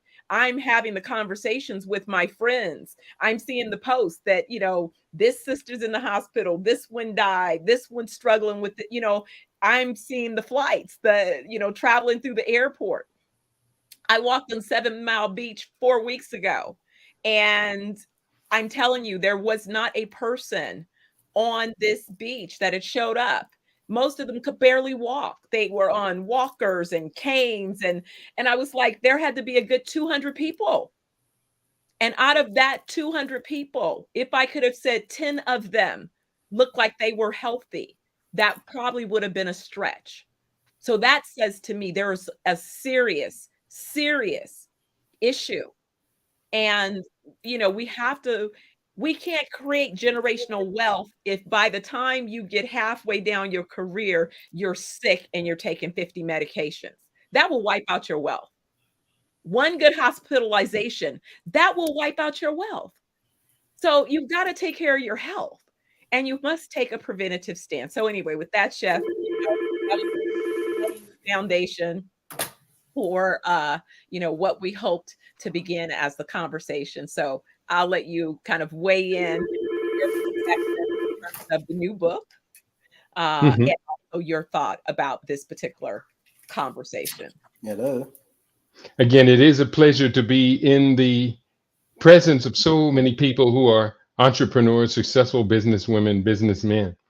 And we do have a very important message to convey. It's often been said that there are many of us who spend a lifetime expending our health to gain wealth, only to find the equation flip in our later years. So we spend all of our wealth trying to regain our health. I believe there should be a balance there. I'm committed to maintaining optimized health throughout the entirety of my journey. In fact, I actually believe it does contribute to no small extent to the prosperity that I will receive in the world. The perspective I am coming from is based upon the foundation that food is nature's most perfect medicine. I work as a clinical nutrition. I'm with clients nearly every day. And what I often find is a lot of us just don't know what comprises optimal nutrition. And we are unaware of what nutrition and what food sources are appropriate for our physiological being, our phenotype. You shall know the truth, and the truth shall set you free. So that's where we're coming from today. As you said, we're not here to body shame. We're not here to put anybody down. We're here to lift everyone up to the very best of our abilities. So I'm just going to make 3 brief points, and then we'll move forward. The first point is, I'm going to repeat, food is nature's most perfect medicine. When I'm talking to a client that's suffering from multiple disorders, one of the first things I find out is their doctor has not been telling them the truth. In fact, when I look at the disorders that you are defining to me, explaining to me, your doctor should have told you at a certain point, you have metabolic syndrome. And if the doctor is not telling them that they have this collection of disorders, diseases that mean it's a syndrome, then they can't tell you or won't tell you how it is expected that syndrome will proceed if you do not correct the underlying pathogenic factors that are making you sick and keeping you sick. No matter how many medications they put you on, you're still in the same creation of disorder that causes disease, that brings us symptoms for which their drugs at best can only suppress the symptoms. Point number 2 I want to make is that the best way to deal with a problem is not to correct that problem, but to prevent that problem. Too many of us wait far too long during the stages of disease and disorder before we realize this is out of my control. I'm going to need help. Then the problem arises that those we go to for help, we're not necessarily realizing that they have an underlying motive to keep us just healthy enough to keep paying the bills, to keep paying the expenses. In fact, if they can relieve the symptoms to a point with drugs, they're going to do so. But the problem is, the longer you take these drugs, the more likely it is that the drugs will cause side effects. I don't call them side effects. I call them direct effects because it's so predictable that it's going to happen. Exactly. Yeah. The third point I want to make is that we have the power within our hands. We've been given a broad set of talents and gifts. We as Black people, African people in the United States are not a poor people. We're spending annually $1.6 trillion as consumers in this country. The problem is with that, it's not balanced out with a level of productivity. Some 3 million Black-owned businesses are only producing about $200 billion worth of products and services. So essentially, we're spending $8 while producing $1 worth of goods and services. And especially when we talk about the critical areas of investment in food, housing, transportation, and in healthcare. So at current, Black people in America are spending over $95.1 billion a year on health care services and investments, insurance, et cetera, yet we're still getting sicker relevant to other groups within this country. So that's why it's so very important as we come together to build Black businesses, build Black entrepreneurship, and especially in the next generation, as is the focus of this organization, we're going to do a better job of reminding our people that the primary wealth in life is health. In fact, that's one of the shortest poems most of us all know about. Health is wealth. So I want to thank you for this opportunity to come in here and make these expressions. As you mentioned, I was very fortunate this week to have published my 50th book. Now, that's no small trait. This is actually my 7th book published for this year alone. And so I have another one coming out in about another week. And these are not small books. These are science books, data-based and analytical books, but they're designed to give us a strong pathway forward. Once we know where we want to go, then we want to find the shortest route for getting from where we are to where we intend to be. And of course, we do not wish to leave our children behind on this magnificent journey we call life. Real quick, Katie, I see, the book, you bring it up briefly. Let me see the topic. Yeah, the book is called Miracle on 2 Feet, Stroke Prevention and Recovery. Now, this is a very powerful book. Which group of people having that issue the most? Well, in the world, stroke is the second leading cause of death.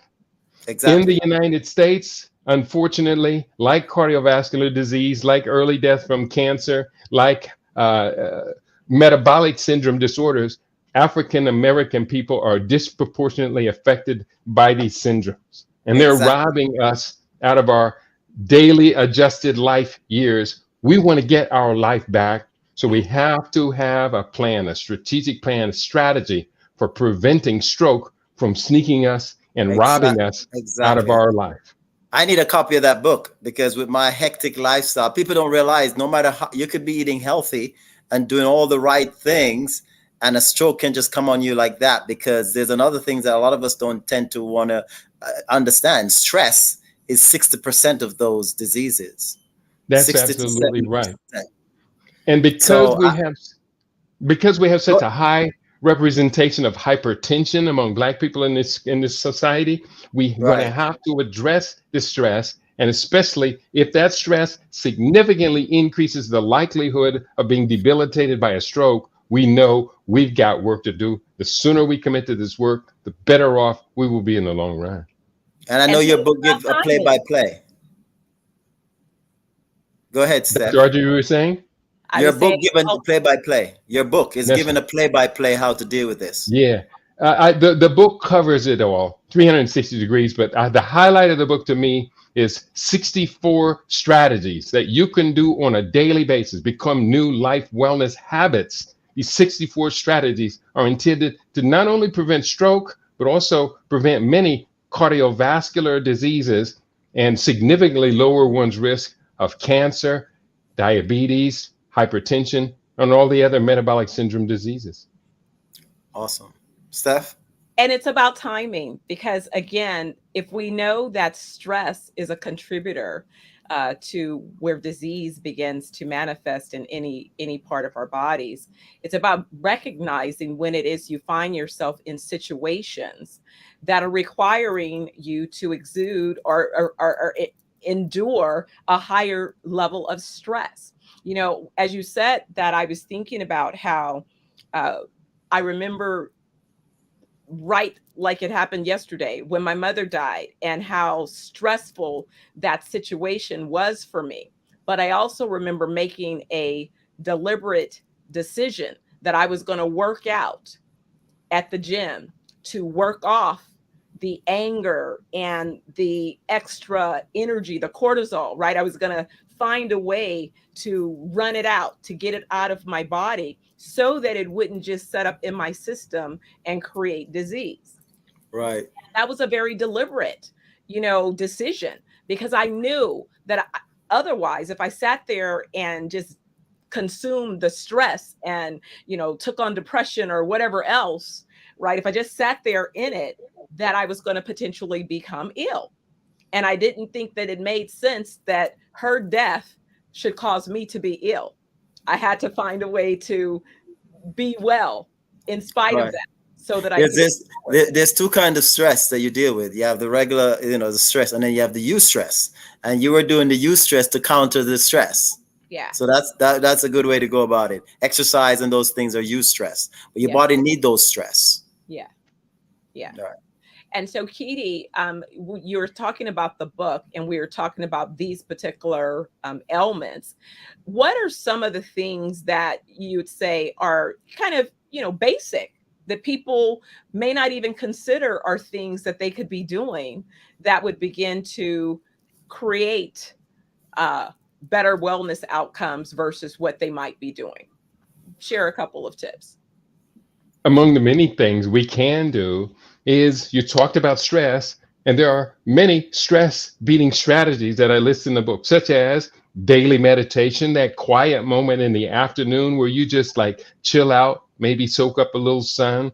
Deep breathing exercises can go all day long. And in fact, when we find ourselves in a particularly stressful moment, just step back and focus only on the breath. A 5 count or 7 count block breath gives you a good chance to de-stress. And literally, breathing exercises have been shown to lower your systolic blood pressure by as much as 30 to 40 points within 10 minutes, as you just practice and do it right. I recently got myself a blood pressure cuff, and I'll cuff myself every day. Most people don't realize, when you go to see your medical professional and they give you that cuff, quite often the first reading is going to be abnormally high. But Exactly. most people don't know. You don't ask your doctor to cuff me 5 times in a row while I'm breathing and let me show you what my true blood pressure is. Exactly. And that's true. I mean, I've learned that, you cannot just take one blood pressure. I get patients, and a lot of them just coming to see me, their anxiety is up.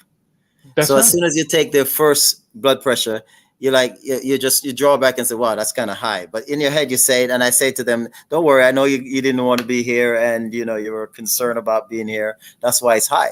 So I wait 5 to 10 minutes. I take the second one, and you'll see it will go down. And if there's still a problem, I let them do a breathing exercise. I spend time with my patients. I don't believe in what they are doing now with these GPs, where you're 10 minutes to 15 minutes, you got to be in and out. That's right. I don't let them go until I see everything look somewhat normal. I mean, of course they can, because they're sick and other issues that are going on, but at least their blood pressure, let's get it to somewhere where we can say, I feel safe for you to leave, instead of calling the ambulance. You know what I mean? So yeah, that's one of the problems you mentioned, Keedy. Well, I just want to share a couple more points here before we have to run. These are strategies, 64 of these on the list, such as, most of us are dehydrated to some state. Dehydration definitely thickens the blood and increases blood pressure, and also increases the likelihood of cerebrovascular accident, a ruptured aorta, pulmonary embolism, other signs that could be stroke or stroke-related disorders. Most of us living in America are sleep deprived. In fact, I find that's one of the most common ailments and disorders amongst the clients that I serve.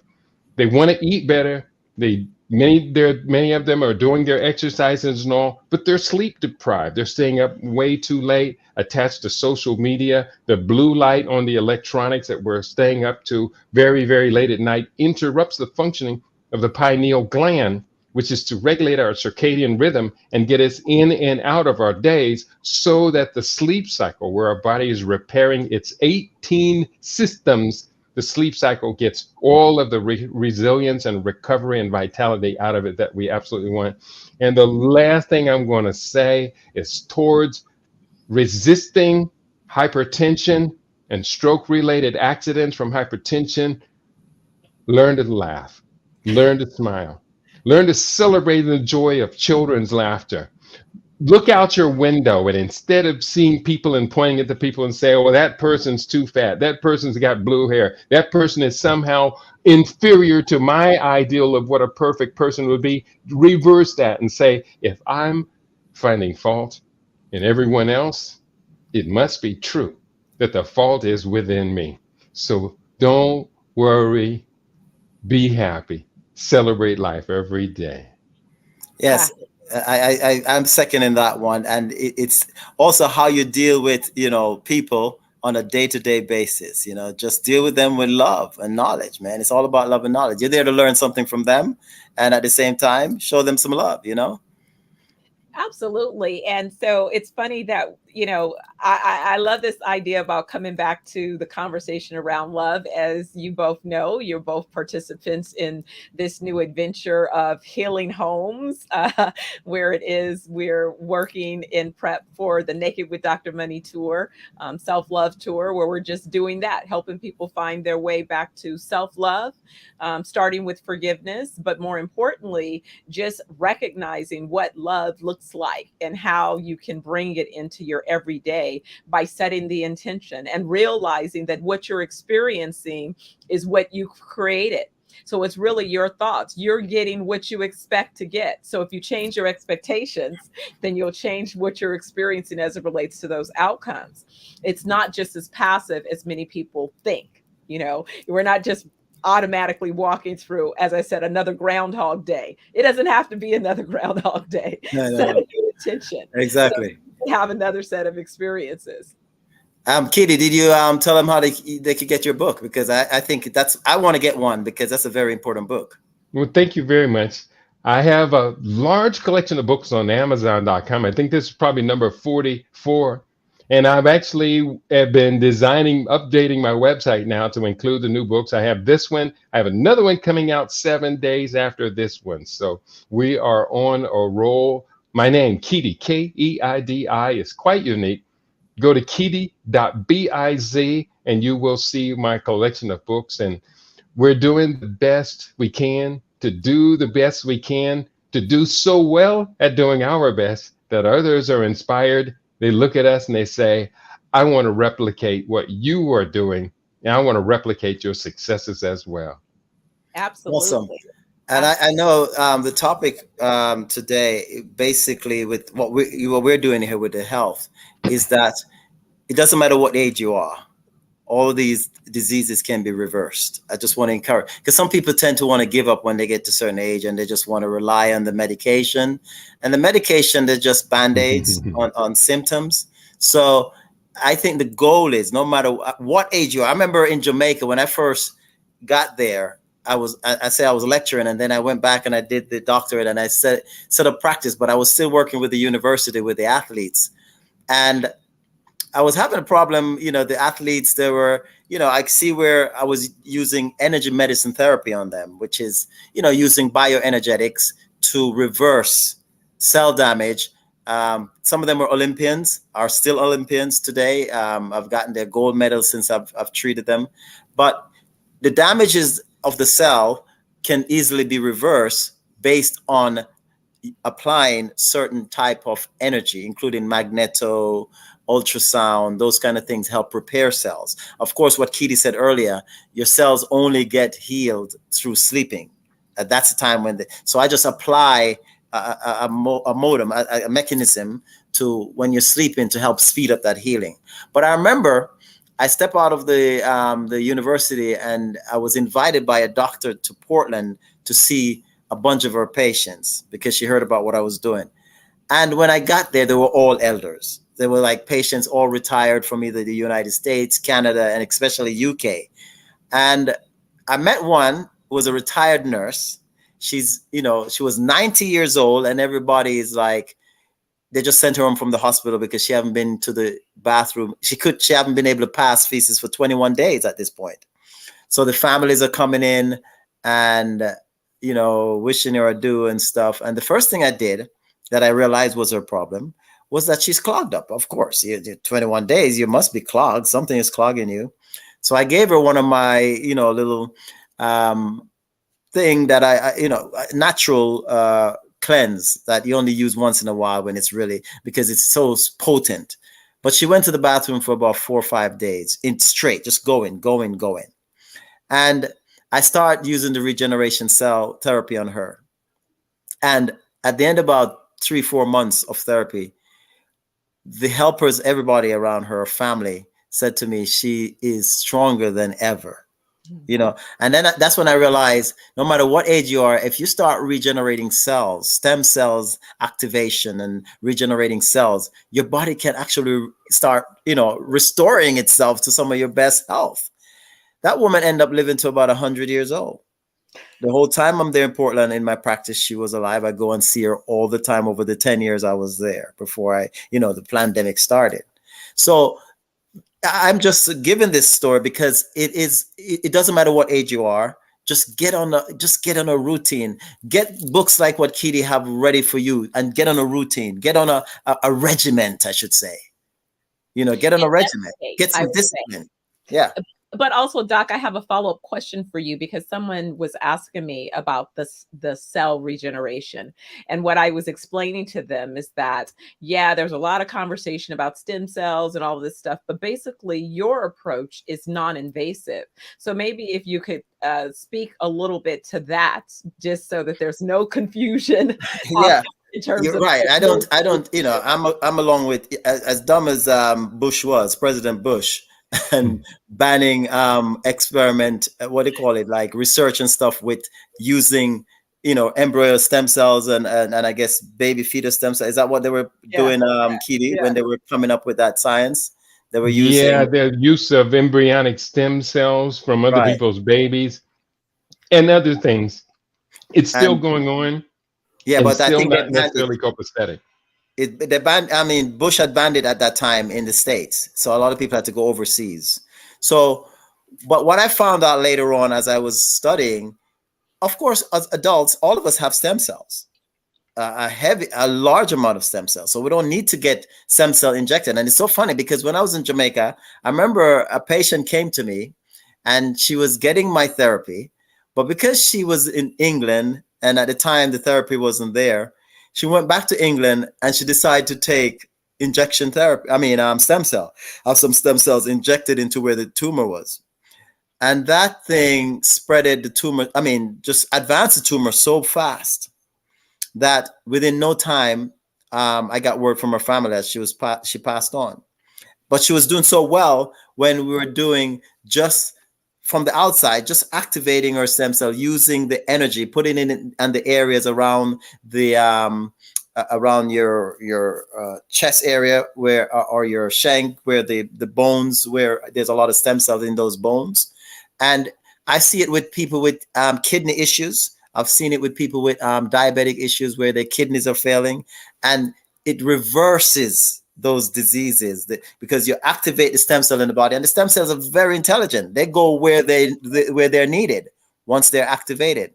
And I never had to do anything invasive. Just apply a cold, what we call MIL, magnetic infrared laser, which is a cold laser, and along with speeding up with ultrasound. With Keith and I talked about ultrasound the other day. Ultrasound helps speed up the vibration of the cells to just get them moving. And stem cells, sometimes they're just stagnant in the bone cells. And so you get them activated, you basically use certain type of impetus. And one of them was magnetic infrared laser combined with ultrasound and LED lights, because energy, all cells are energy.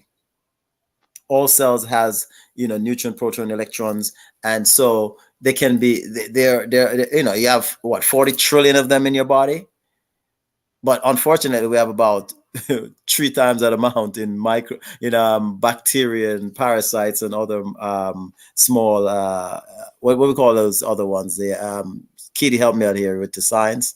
Well, we're talking about gut flora, gut bacteria. We have some 100 trillion that occupy our body, but there are also a number of other microorganisms, including microorganisms, the other names for those small ones. And that's right. So basically, so it's, one of the things I learned from Kitty just this week, one cell in our body is as complex as an AMG Mercedes-Benz, some of the newest ones they have that Hamilton himself drive. And you know how sophisticated those Mercedes-Benz are. But one of our cells is as intricate as that. It's more complex, I should say, than a whole Mercedes-Benz. And I found that out by just specializing these past 10 years, 15 years in cell regeneration therapy to understand. But once you start regenerating cells in the body through nutrition, through energy application, you can go very far. I mean, I'm now 30 years later, I'm sprinting like I am when I was 20 years old because of my cell regeneration therapy on my own self.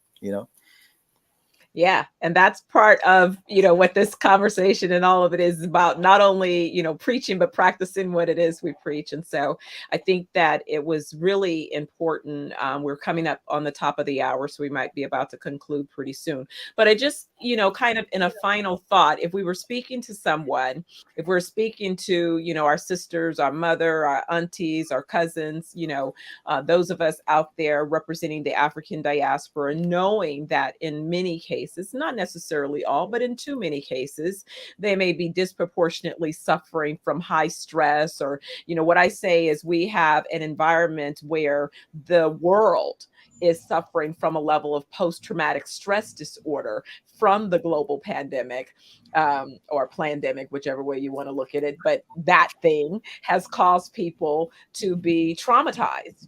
And there hasn't been necessarily a place to go to release all of that trauma. So if you haven't released that trauma, chances are you want to investigate and make sure that your markers haven't changed. So, Doc, if you were telling someone to get a quick assessment, what would be, a quick and dirty kind of assessment that they might be able to take on to get an understanding, a panel of what's happening within their body from a preventative standpoint? Well, recently in my office in London, we just take on something called the e-wellness. It's a device from out of, it's also almost with, and it works with magnetic resonance, almost like EKG with, what it does for the heart. It does for all 40. Yes. We're going to run out of time. So here's what I want everyone to do. Please give us your website. Let's start out with Chef Keedy. Go ahead, Keedy. I want to thank you all for the opportunity today. Do check out my books. You can see me on Amazon, KEIDIAWADU. I'm easy to find. Or go to keedy.biz. Look for this new book. I think every household should have it as a preventative and what to do in the event of a stroke. It's called Miracle on 2 Feet, Stroke Prevention and Recovery. Thanks for the opportunity. Dr. Oliver? Yes. Go to Dr. Oliver Life at Instagram and just send me information, a message. Dr. Oliver Life on Instagram, DROLIVERLIFE on Instagram. My page should be up soon, droliver.life. So we're working on that, in progress. But basically, if you need to get me also, you can send me a WhatsApp. It's 44, which is a UK number, 44 777 679 4360. Again, 44 777, that's 777 679 4360. And for information about our wellness resorts and other things, you can go to www.420wellnessjamaica.com. And I look forward to seeing you on the other side. All right. I think we have 3 minutes, isn't it? I don't know where our host went. Or but real quick before he comes back, I think the question you were asking me. Hang on, we're going to run out of time. So, did Dr. Ardrey? Did you give your information? I sure did. Yes. Listen, I want to thank you all for being here on this panel. We let it run to get all this information because it's so important. And so I want to thank you again. I sat here and listened to this whole thing. So we're all going to contact you. And thank you for being here. You're welcome, my brother. Thank you for having us. It was our pleasure. Thank you. So as we say, and we mean it, genius is coming. And I'll see you on the other side. All right, my brother. Thank you.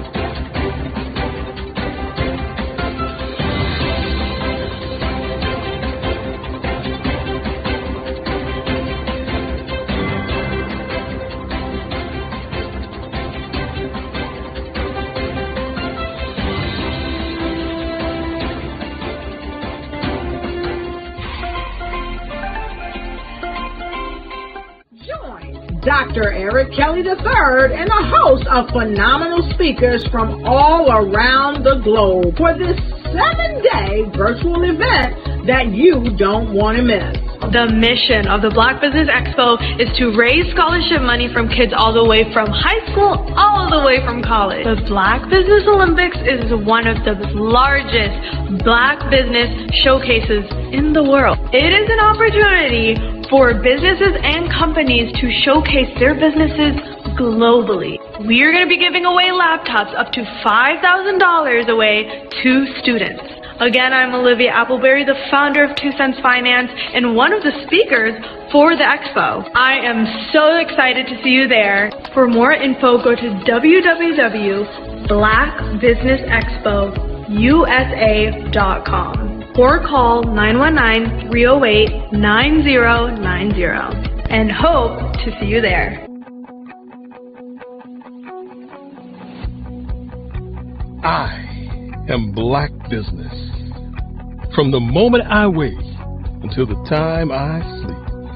Yes, I am Black business. I am Black business. Tell me, are you Black business? I am Black business.